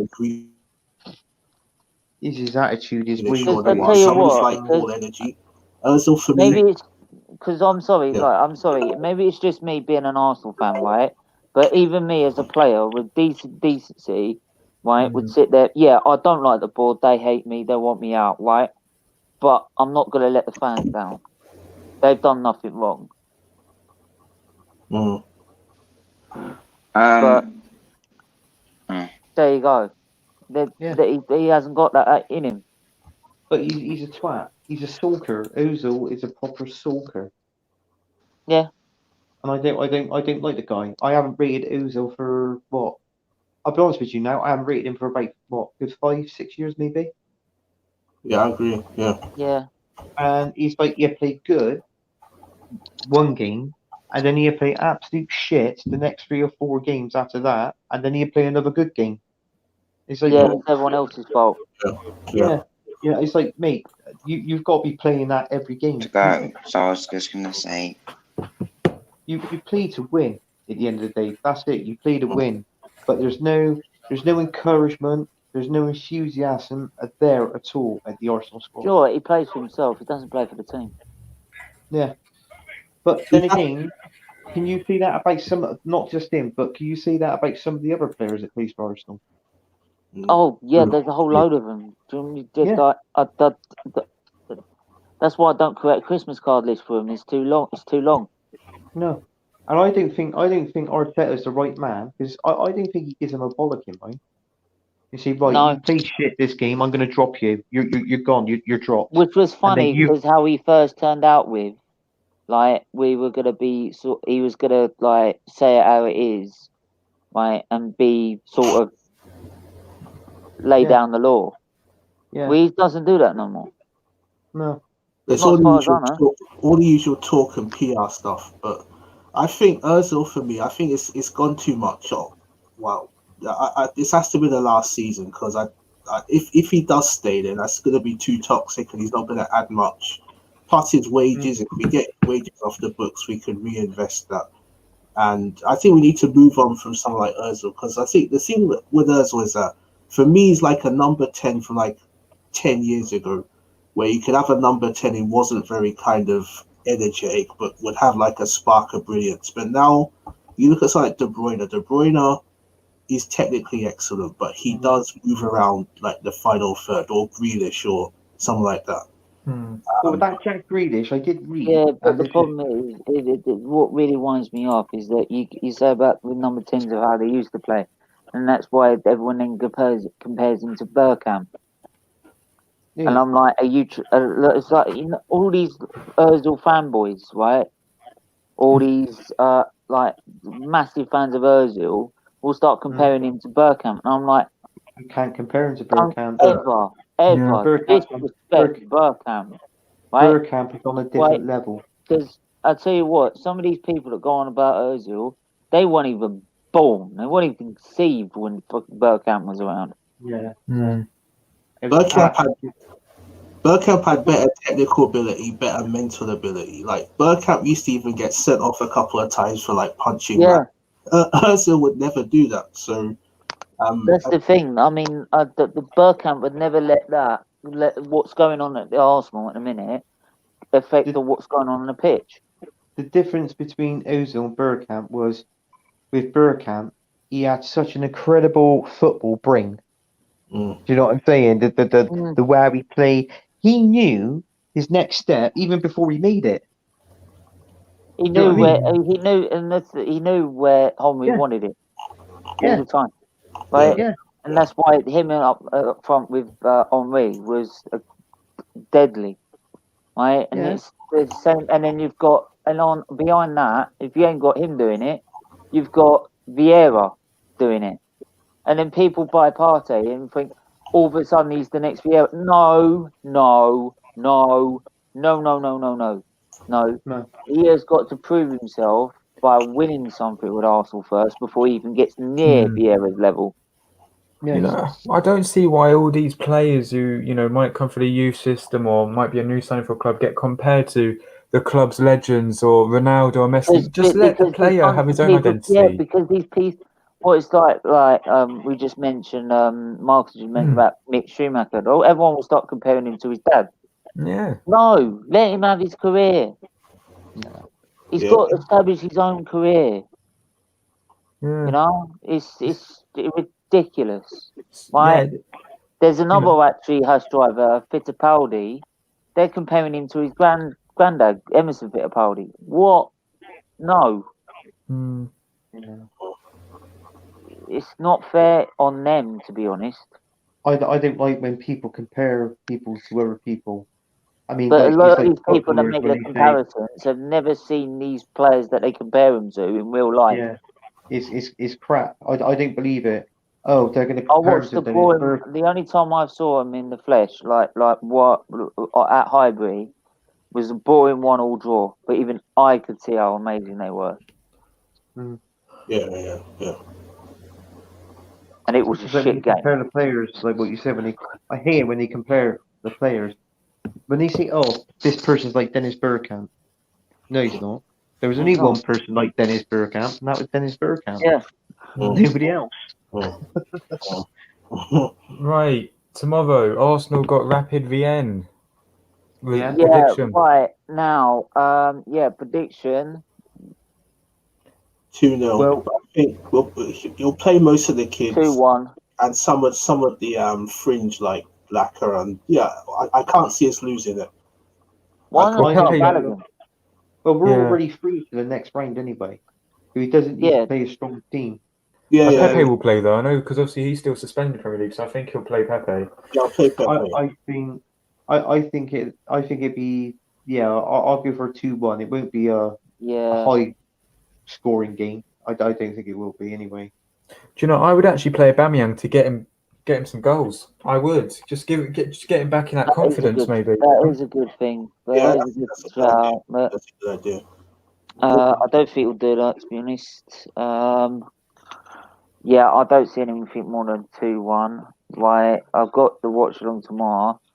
Now, I said I've got to be up early at the hospital tomorrow, but the infusion I can actually do at home because for some reason, though I told them not to deliver it this week because I'm at the hospital, so we'll do it there, they've already delivered it anyway, so we're going to come back home straight after and deliver and do it at home, which is easier. So, I'll see how I feel, but I don't think I'll bother doing it because, like I said, we're already through, and it's not worth I'm not knocking myself out just for the sake of Arsenal at the minute. Yeah. Do you know what's funny? The Grand Prix. No, do you know what's funny? Yeah, I know. Do you know what's funny is that. I thought you said you was going to knock one out. I was like, what? Don't tempt me, right? But what's funny is that the Grand Prix is around about the same time as Arsenal Spurs, and I'm sat there like that.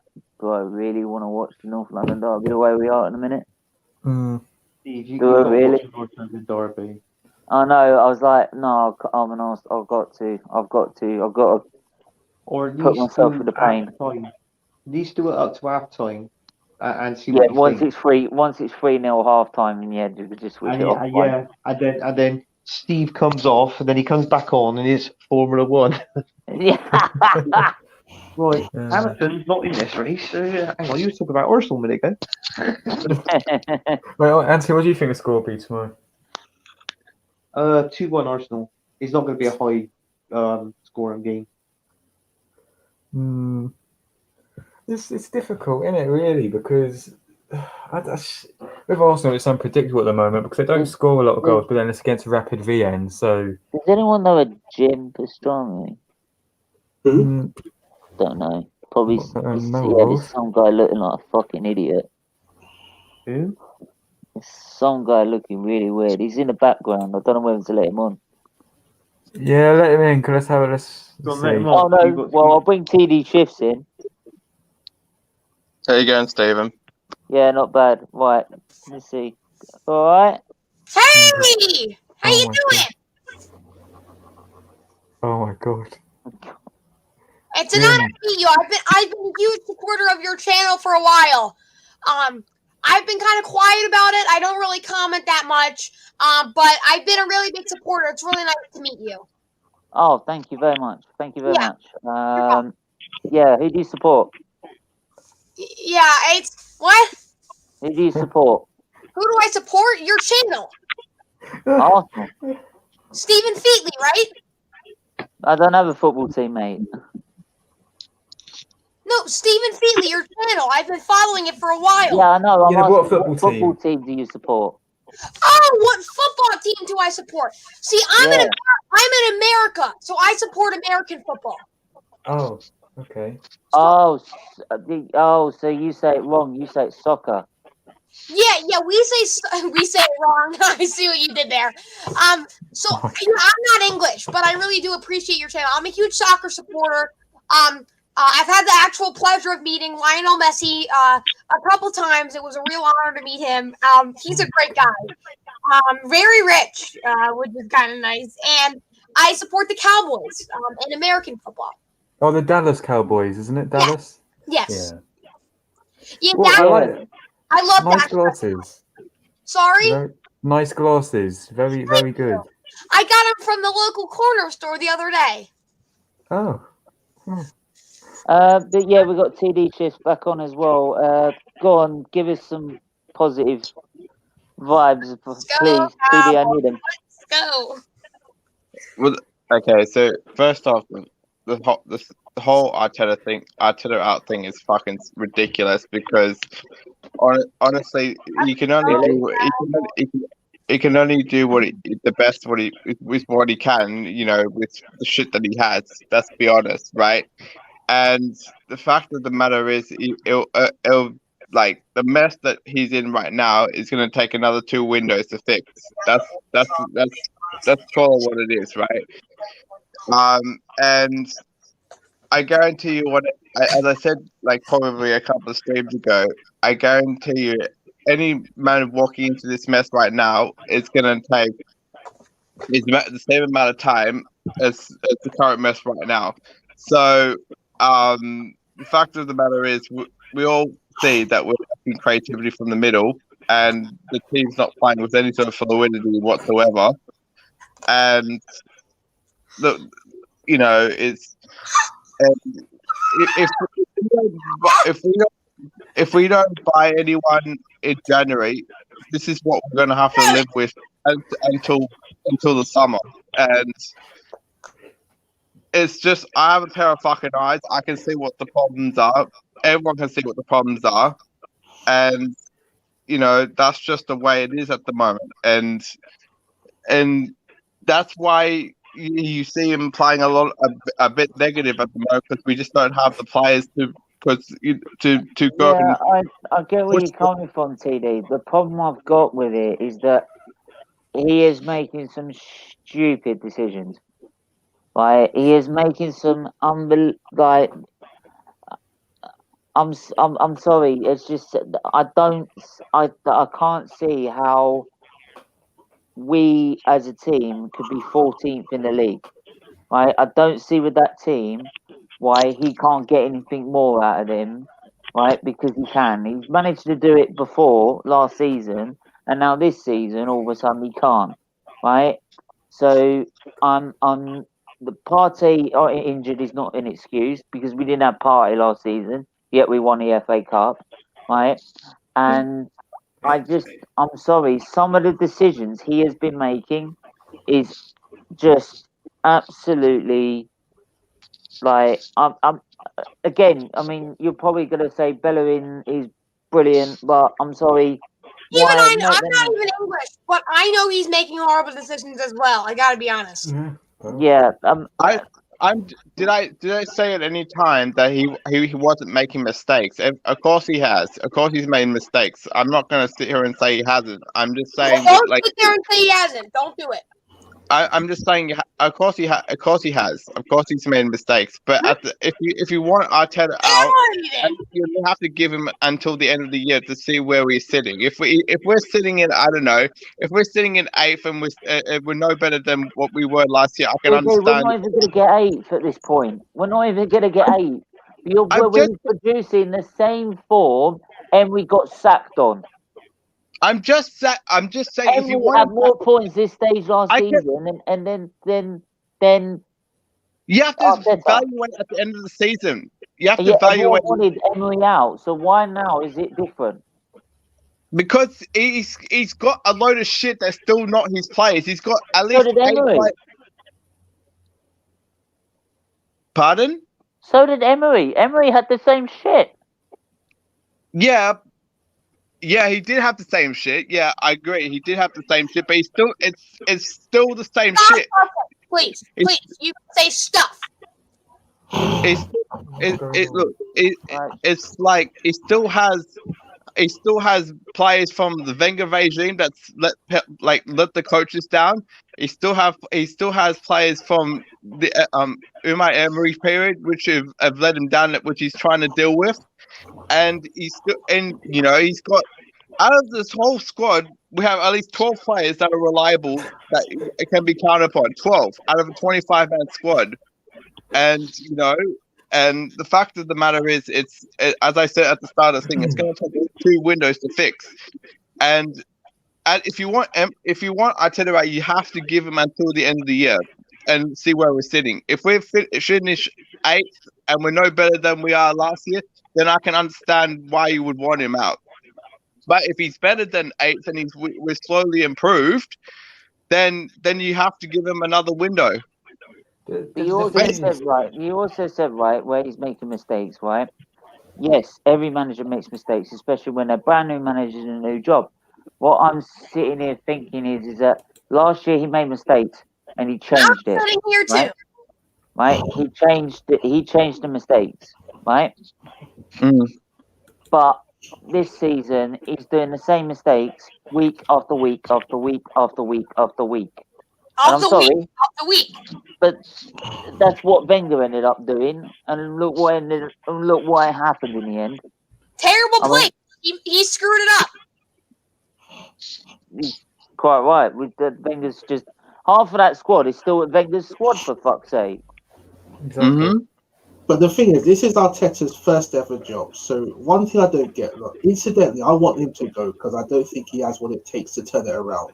And that's my point. How do we know? How do we know that he can turn it around when it's his first ever job? If it was an experienced manager, fine, you can say, all right, he's done it before. But Arteta literally has never done it before. So where does his confidence come that he's going to turn it around all of a sudden? That's one thing I don't get, to be honest. I get that, Marbles, but you got to give him to the end of the year. You got to give him to the end of the year, regardless of what you think of him. You got to give him to the end of the year to evaluate things at the end. So, I'm sorry. This ain't happening. Let's go, Cowboys! Let's go! I'm not talking about American football. Yeah. So anyway, stuff about American the football. thing I just is, want to know about Arsenal, right? And I just want my life sorted. basically, the thing is with Arteta, yeah, the people who want him out now, he's not going to leave because the board is stubborn and they're probably going to give him to the end of the season anyway. So they don't really have a choice but to sit put and be quiet. that's the other thing. Yeah, is that whether you like it or not, he's going to get until the end of the year before they evaluate things anyway. So that's to be realistic here. And if he does improve, I'm just saying he's probably going to get more time. And excuse me, are you Arteta? What? Are you asking me or him? No, I'm just singing. Oh, I thought Arteta was Just let TD have his point, please. And he's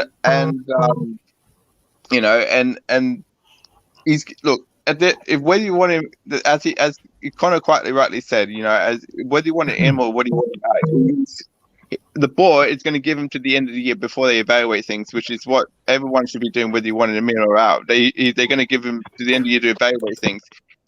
I don't know, if for argument's sake, if we finish fifth and we win the Europa League and we're back in the Champions League that way, then I'd say he's done a good job considering the shit that he's got at the moment. If we finish eighth and we win another FA Cup and we're the same place that we were last year, then I'd understand why there would be a lot of. I can understand why you want him out. Let's just put it that way. I can understand it, right? I would not that I agree with it, but I would understand it. Right? The second thing is I generally think whether you want him or you want him out, I generally think the board's going to give him another the rest of this year and the next year to fix the shit anyway. So and I guarantee you, if they did sack him, I don't trust the board enough to put an experienced manager in, not to go and fix the mess anyway. So that's the other thing. So the whole thing is just stupid, and it's a lot of shit that we're in with. I have to get up at 7 a.m. to watch fucking football games, for Christ's sake, and I mean, you got to watch it at a different time level. You have, So I got to wake up at 7 a.m. some morning. I'm sorry. Just stop cussing, please. It's hard for me. Thank you. We can't help it. We're Arsenal fans. I wake up at 7 some mornings to watch football games, even like 2 o'clock in the morning to watch football games. Some depending on the obviously the kickoffs and everything else, and and some there were some days when I feel like I should have just fallen back to sleep and not watched the whole thing from the things, like.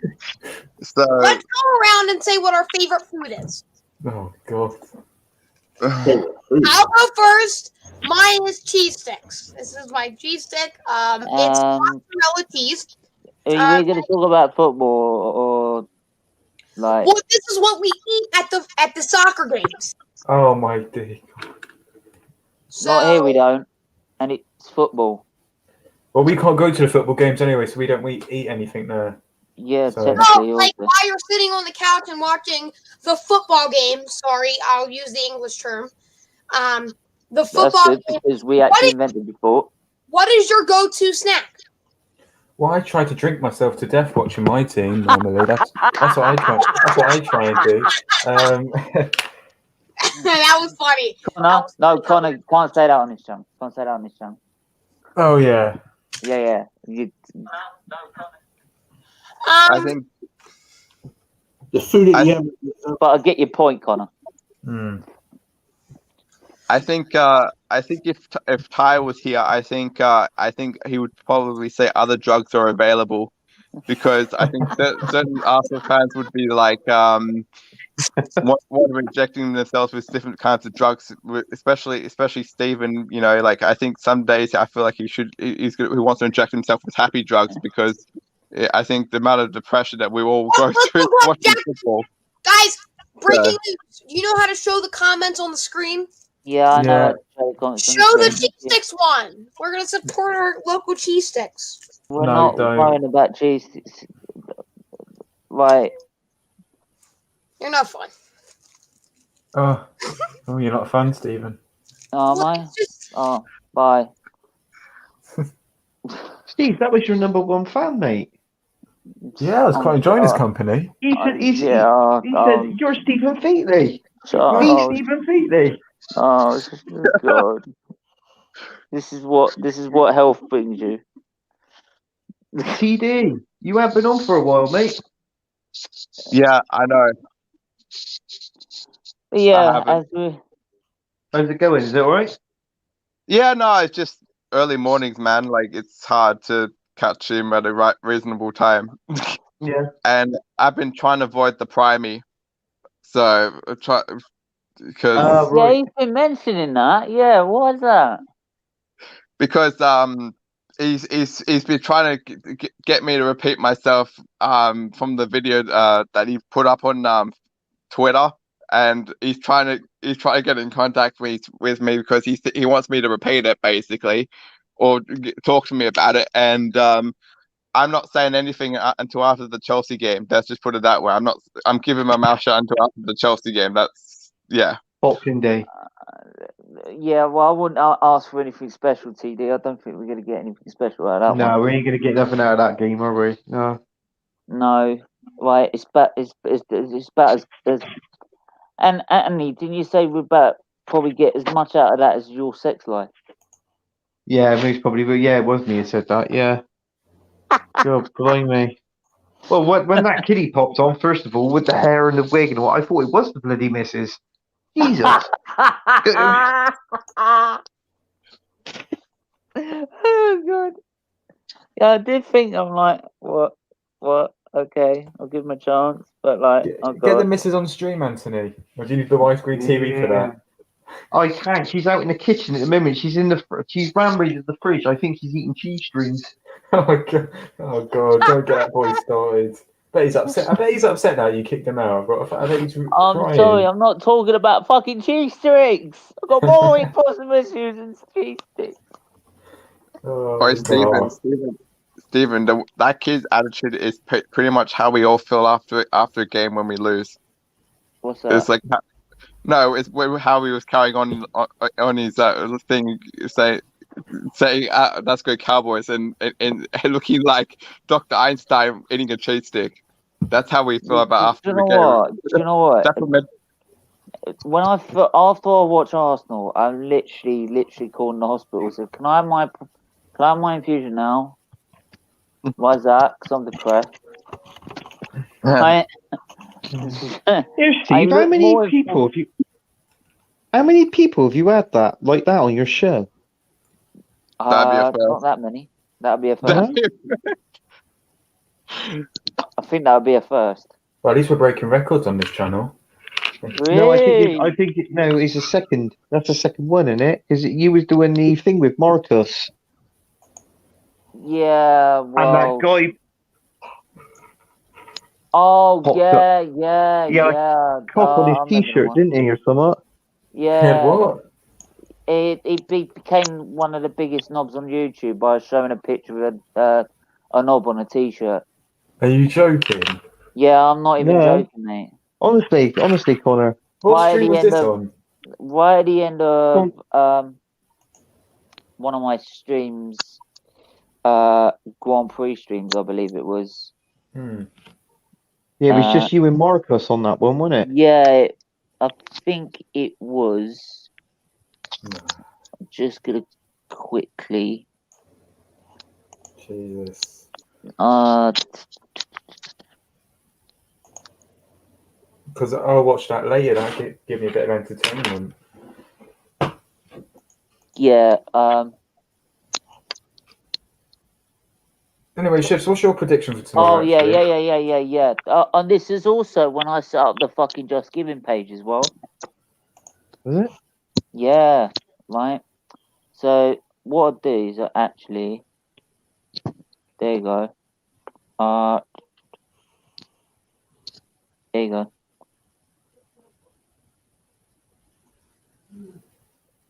Chrome. This prick.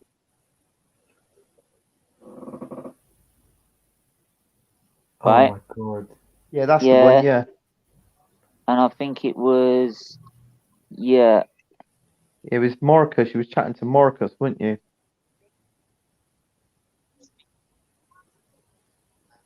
Hang on.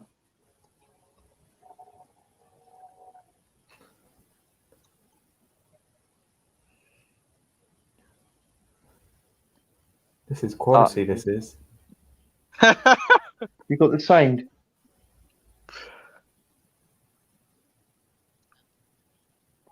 So bear in mind, I'm still new to this.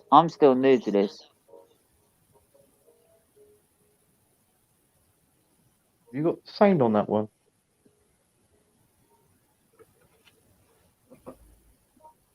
Know what I mean? Absolute prick. Absolute prick. Yeah. I never knew TD was behind there.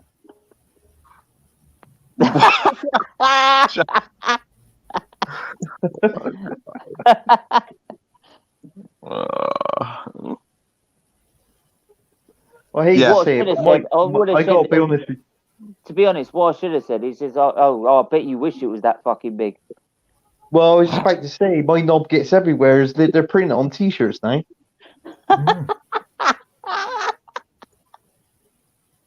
Oh god, comedy back.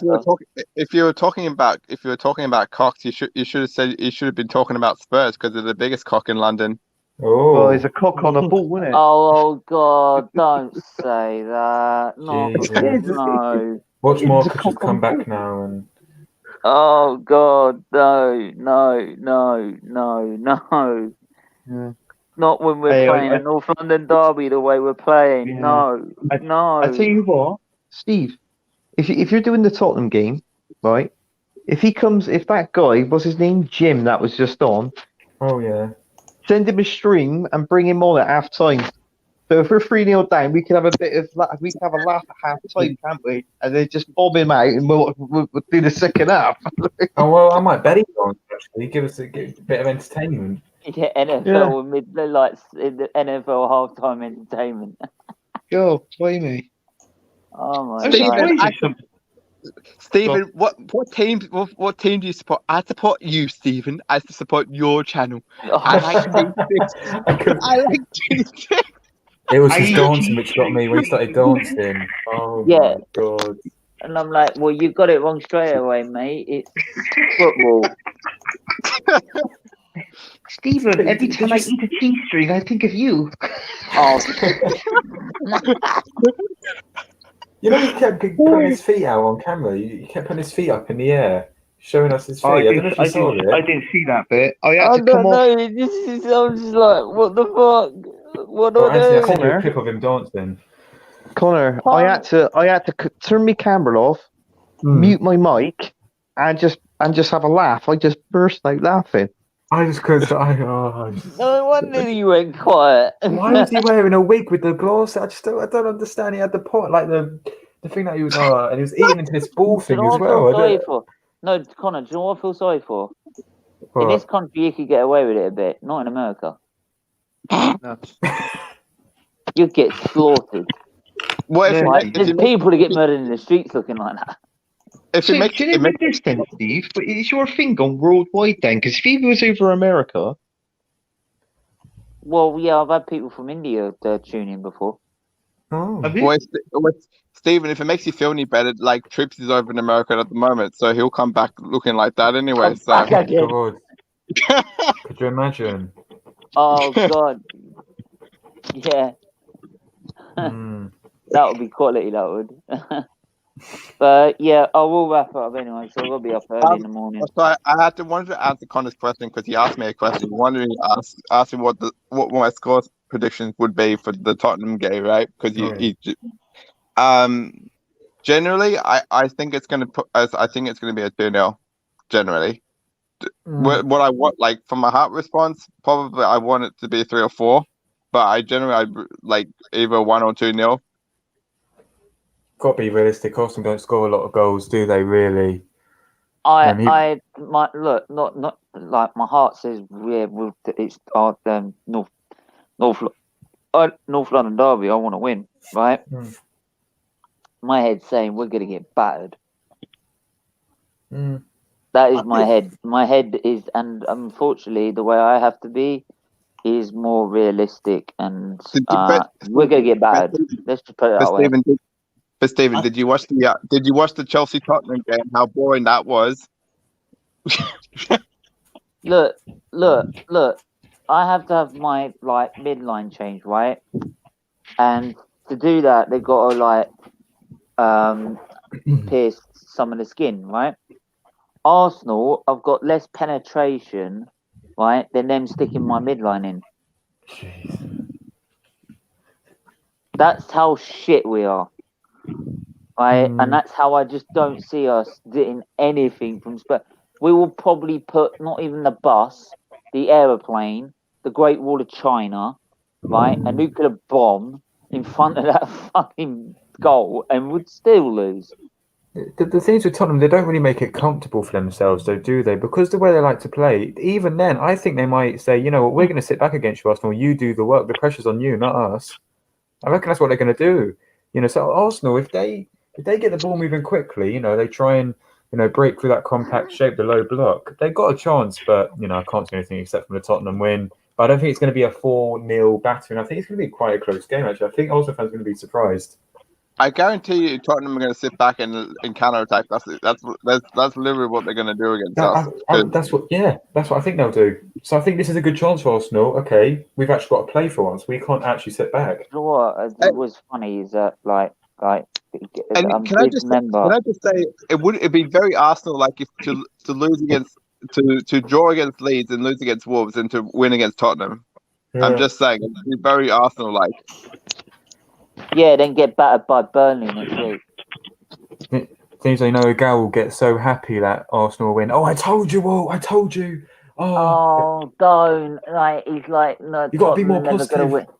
Do you know what? That's my first ever. My first ever one on stream. Doing a stream with a girl. That was my first ever one tonight. Yeah, I thought you two were going to have an argument at some point because you're Arteta out and he's Arteta in.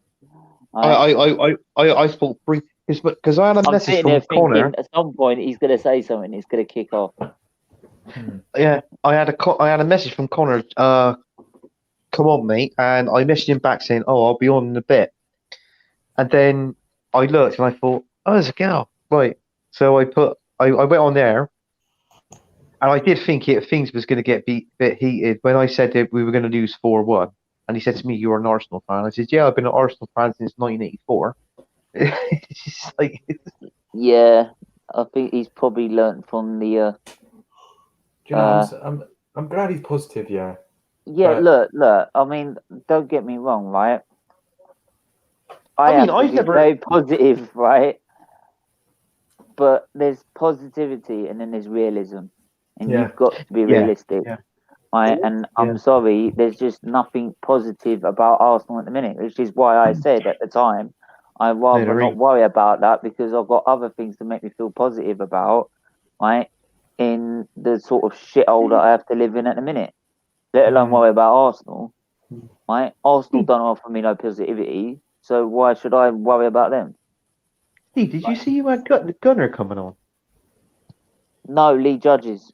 No. Lee I thought you said Lee Gunner earlier. No, Lee Judges.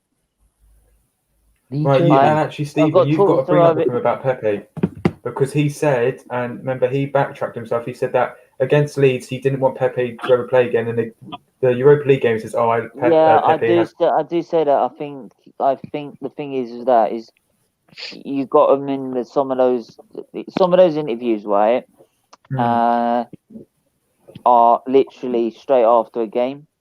So you've got to think of like all the like anger, disappointment. Well, he said that during the game. He said that while the Watchalongs happened.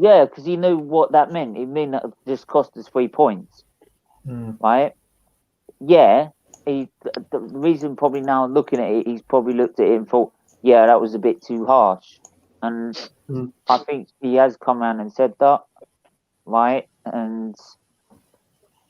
but yeah, I mean, to be honest, that whole is just to be a whole like talk about all things Arsenal, really. So can I just say, like, when I was watching that Molde game, I know it was 3-0, but that was the first time that I've seen Pepe put in correctly. Like, we actually played to Pepe's strengths, like with the ball in front of him. And he runs at defenders. That's literally the first time I've seen it happen since he's been here. But how do we? So why don't we play like that? Why is that? That can't be just the players. That can't be the owner. That's got to be the manager. Exactly. Because he got a tune out of those players. Anyone else? You can't play that.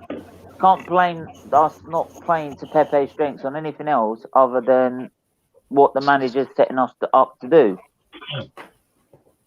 Yeah. Again, I reiterate my point. I said, like, of course Arteta's made mistakes and he needs to fix them. He needs to take the handbrake off. Of course he does. But like that's But then the problem is he played 4 at the back with a handbrake off, and we ended up getting fucked. You know, and the other thing too is everyone said to play, you know, a Aubameyang down the middle, and they've also said play a 4 and put Saka on the left. TD, your worst nightmare. Oh, hello. Oh, great, Latimus. Oh, lovely. No, he's not. I like Latimus. He's nice to me, so he can. Yeah. I feel I'll keep this running for 5 minutes. Go on, off we go. I'm nice to you because you I'm nice to you because you apologized. Oh, well, there you go. Who? TD shifts. You and I need to have a conversation in a few weeks. Okay. Is that a positive conversation or a negative conversation? I don't know. It depends on. It depends on how you view it. I think it's positive. Right, it's not positive. It's definitely not positive. I know it's not positive.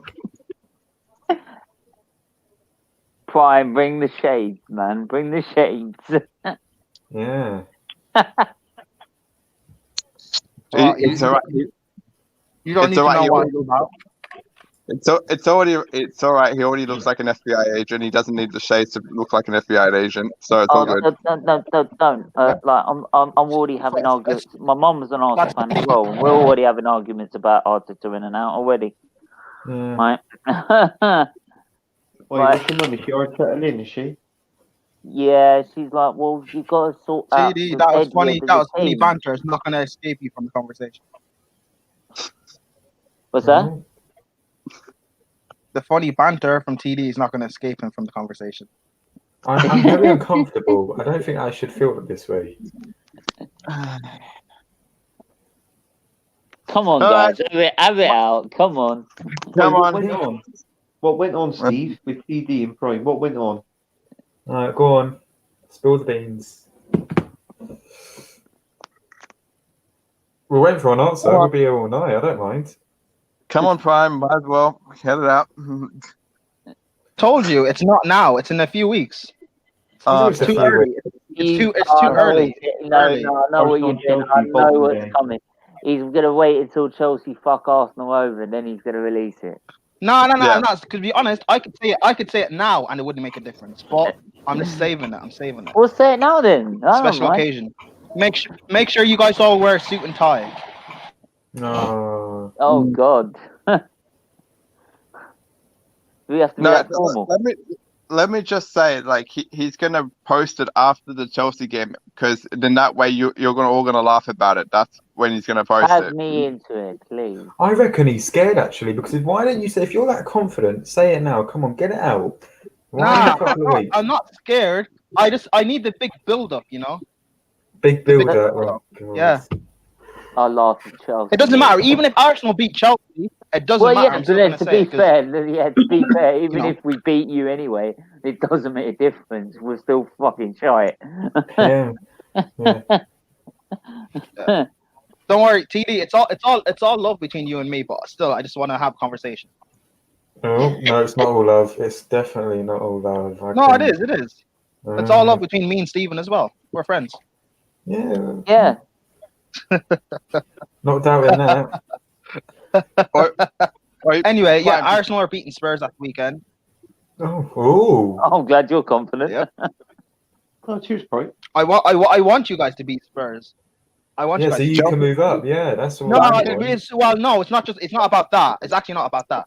It's because the game next weekend, you guys will lose. Chelsea hates Tottenham as much as we do. That's why they want us to win. Yeah, let's be honest. I personally don't. No, I personally don't hate Tottenham. Me personally, I don't hate Tottenham. You know, I don't hate Arsenal either. There's a survey going around. It's saying that Tottenham fans actually hate Chelsea more than they hate Arsenal. Yes, they do, because we've done more. We've done more in recent history. Spurs have competed for the title, and we've stopped them from winning it. That's why they hate us. Yeah, they don't hate Arsenal because you guys haven't done anything. That's been since who came out with that? Dele Alli? Yeah. He came out with that, right? And it's been since sort of then that they've started looking at that. Which is a bit strange, because beforehand they didn't worry about it. I mean, I don't know the answer to this, but when was the last time Arsenal lost a Boxing Day game? A game on Boxing Day? I don't know. I was too worried About about 3 or Boxing Day. 4 years ago. I don't know. We won I last don't year know. because you drew against Bournemouth. Yeah. Oi, Prime, are you trying to? Because Charlie told me apparently you think he's a gossip. So what's going on? You think you can't hold a secret, can you? And he said, he apparently he doesn't want you to get overboard because he doesn't want you to wants you to get too primey. Is that accurate or? He's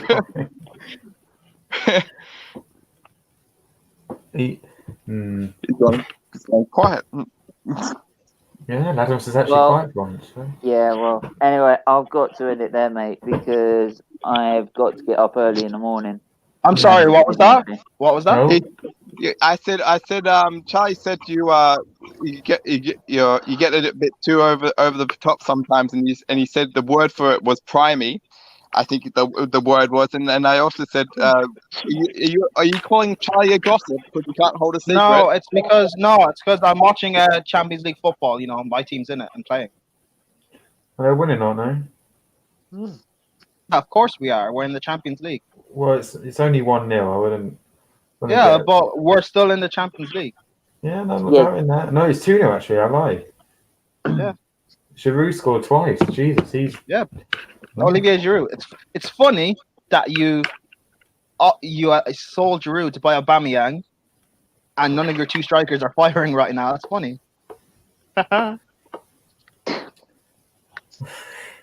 Maybe I just find it funny because my team wins stuff. Actually, we saw more than Giroud to get Aubameyang. We saw Giroud, Theo Walcott. Yeah. At that time. Yeah. Anyways, I'll stop now. Sorry, continue with the show. Sorry, Stephen. I'll stop. Continue with the show. Sorry, I'll stop. Prime, have you seen this stream? Have you seen all the way through it? Yeah. Have you? Yeah, I've been on it. Did you? Can I ask you a question? Do you like cheese strings? Oh God. Cheese sticks. Oh no.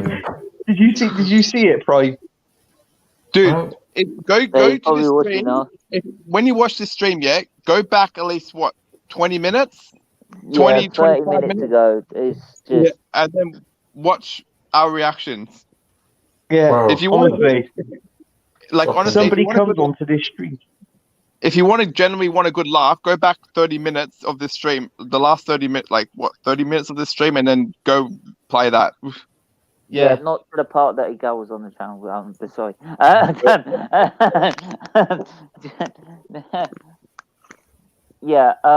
Anyway, I've got to leave it there because I've got to get up early in the morning and have this midline put in. How fun! Well, it's more fun than watching Arsenal anyway. So, right, as usual. Stephen, before you go, when I was on that stream and Charlie and Prime was on that stream, I remember you saying, "Oh, please, Petey, come back on," because you're like begging because Prime wanted to have it with me. Yeah, you're like, "Please come back on, please come back on." And I watched the live stream. I'm like, I wish I had come back on because it would have been fun. Yeah. I mean, honestly, but yeah, TD, where can I find you? So you'll find me on Twitter at TD underscore shifts, and obviously on Instagram at AFC underscore shifts. Feel free to message me. Cool. Anthony? I was going to say Pornhub.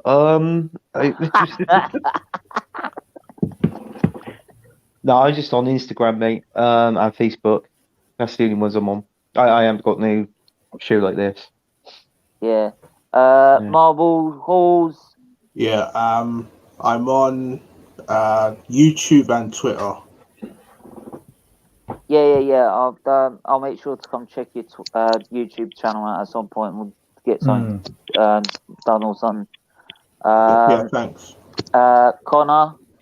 I'm on Instagram and Twitter, but yeah, it's all good. Well, no, but thanks for having me on. It's good. It's good to come and have a chat. Or if you didn't find him on Instagram or Twitter, he'd be in his missus' pants. That's what they're saying. Chance will be a fine thing. Tell you that. And by the way, Stephen, I the reason why you obviously have me on is for the positivity, right? That's why you have me on. And I got called by Lee called me Ty the other day, so I take it as a compliment. So Yeah. Yeah, well, don't we all need positivity, don't we? Yeah, well, Arsenal's not going to give you that. Well, yeah. I mean, that's why I was sort of upset that Hamilton got COVID. So, Yeah. right. So I could at least divert my attention away from that. Can I just say, I think Lewis Hamilton is probably one of the best car races I've seen in a long time. Formula One. Lewis probably the best. No, probably how one of the about best. It's the best. Turn the one into the, because statistically he is the best, and he is still scoring the best.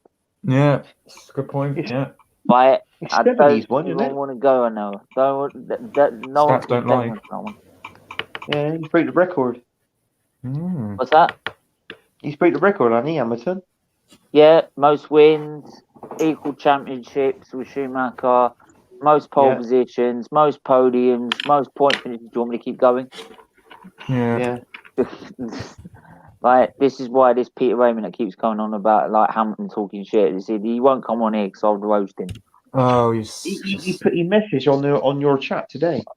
Well, yeah, but what's funny is I did that show on Tuesday. Let everyone know about it on previous streams that I was doing it.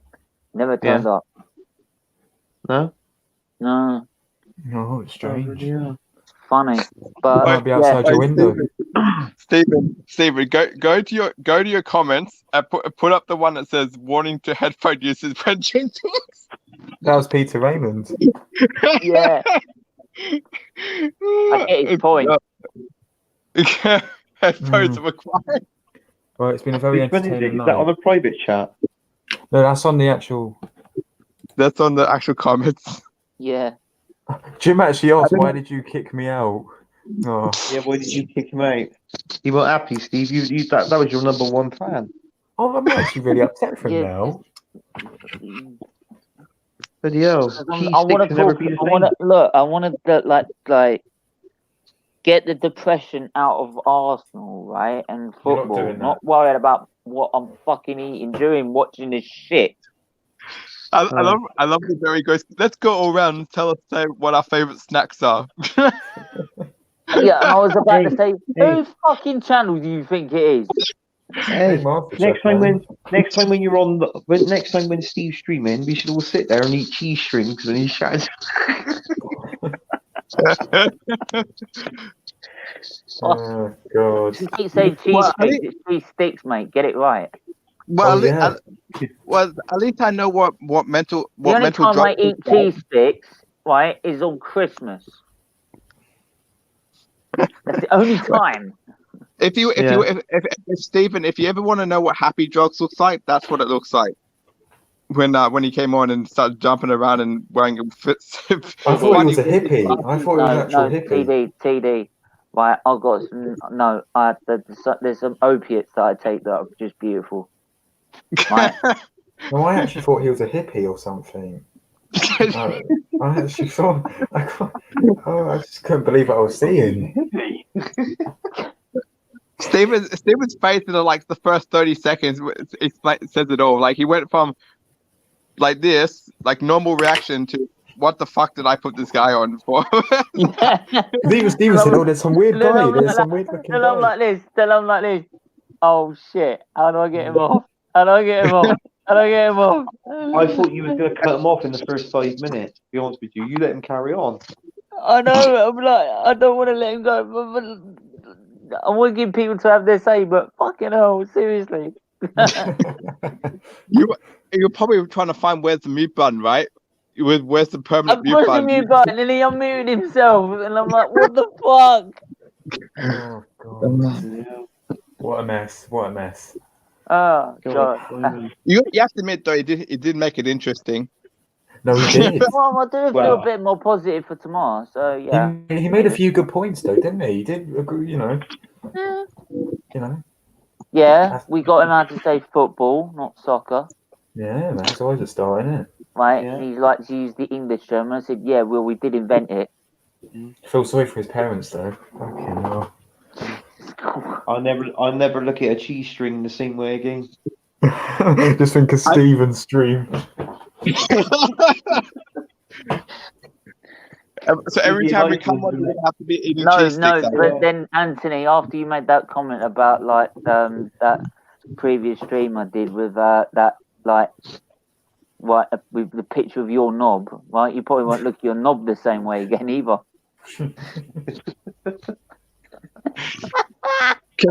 Can I just say, like, because I didn't get a chance to, can I just say RIP to Heavy D and Maradona? Yeah. Like, because like obviously Heavy D and DT obviously had their disagreements, but DT actually came out and said like looking back, and he said it was stupid, but he regrets some of the stuff he said.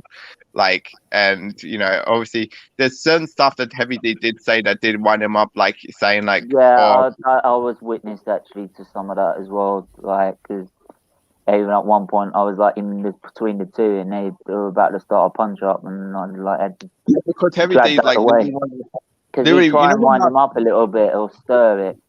Do you know when Heavy D when his kid wanted to fight Flex and that? Heavy D literally came and said, "Oh, why don't you fight me?" and all this other stuff. And then his kid was like, "Oh, he doesn't have like his health literally can't stop him from doing anything. Like he's got like DT's health is like kind of really like kind of not up for anything really besides watching football. To be completely honest with you, like he's and like that's like he literally going into a boxing ring. Yeah, it was never going to happen, right? And that's why his kid ended up doing it with Flex, and that's why his kid was going to fight Heavy D, because he was going to do it on his dad's behalf because he couldn't do it physically. And as for the Maradona thing, I put him up with like Pele and all that kind of stuff. He was an absolute genius of football, like, and RIP, man. Yeah, I mean there are some two-faced people out there regarding Maradona. Even though obviously it's sad of what's happened, but I guarantee that some people that said RIP were the ones that you can guarantee what they called him in the Mexico World Cup over in '86 with the hand of God. So do you know what I'm saying? Yeah. Oh, by the way, PSG just taken a 2-1 lead against Man United. Oh, that's good. Yeah, well, I'm not jumping for joy. Yeah. But yeah, thanks again, all guys coming on. And I will be. I'll let you guys know if I'm up to doing a stream. Let me You're doing a stream Friday, aren't you? But Friday I'll be. Friday I got the preview, Tottenham preview. Let me just say, I was very surprised that Prime was actually nice to me, because I was expecting banta. Wanga become famous by followers. Prime review. Oh, they keep coming up with that. It's just a load of shit just to try and get you in like debt or something. I bet you. Like, it's just a lot of advertising shit. Oh, by the way, Stephen, I ended up donating like $10 the other day to your donation fund. Wicked, yes. Like I said, I think we're up to 780 now. I think something like that. Yeah, because I know you were near to 800. Yeah, not far. Yeah. So I think it might be New Year start. Is that going towards your own health, or is that going towards other people's health? No. That goes to Children's Liver Disease Foundation, and they provide respite for families. Explain it to newborn families that have got newborns in English. Explain it all in English. Help them support, as well as provide vital research. I actually knew a kid who actually, because of the research, had stem cell treatment, which in her case before would have meant a transplant, but because of the research and the stem cell treatment, it made them avoid having a transplant, and that's all down to that research. So it goes it goes to all children across a wide variety of groups.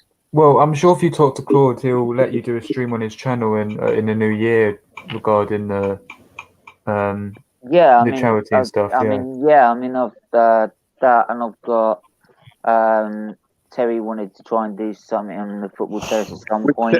Oh, you mean? Okay, I thought I was going to say which Terry. I thought you were going to say the other Terry, the Terry from. Terry. At some point when they're free, probably will do something. Lee Gunner said he will try to as well. So, in the meantime, it's just keep plugging away with this at the minute. So.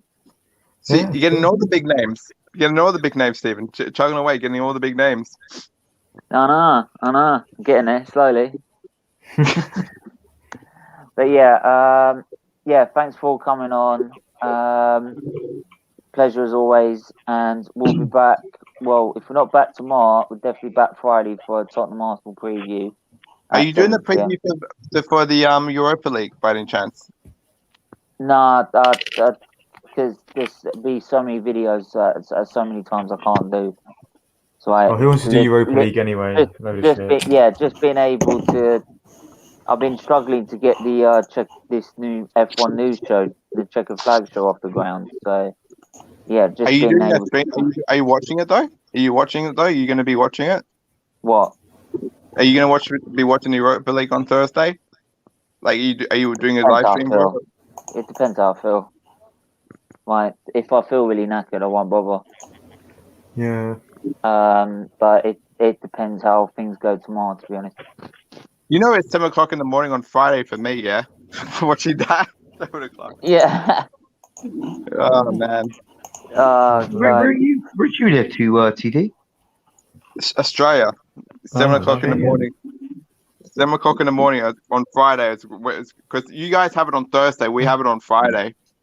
Yeah. Yeah. Another early morning. Yeah. Anyway, are you 8 hours in front or 8 hours? No, you're 8 hours behind, aren't you? No, it'd be in front because it'd be a Friday. Yeah. Oh no, he's in front, isn't he? Yeah. By the way, Man, you were also down to 10 men as well. Fred just got sent off. So. Ads is gonna be happy, isn't he? Yeah, will be happy, wouldn't he? Yeah, especially with Fred. Don't get onto Fred. You know my opinion. Oh God. I have all you see is Man United fans in their on their live stream saying free Donny van de Beek. Guys, Giroud's got a hat trick tonight against Sevilla. He's just got his third goal. And with that, we're ending the stream. Lovely. Right. Thanks for all tuning in. We'll definitely be back Friday at least. That's right, Take Steve. care. I just want to say Arteta out and cheese strings. Cheese strings. Oh, that is not sticking. That is not sticking. Yeah.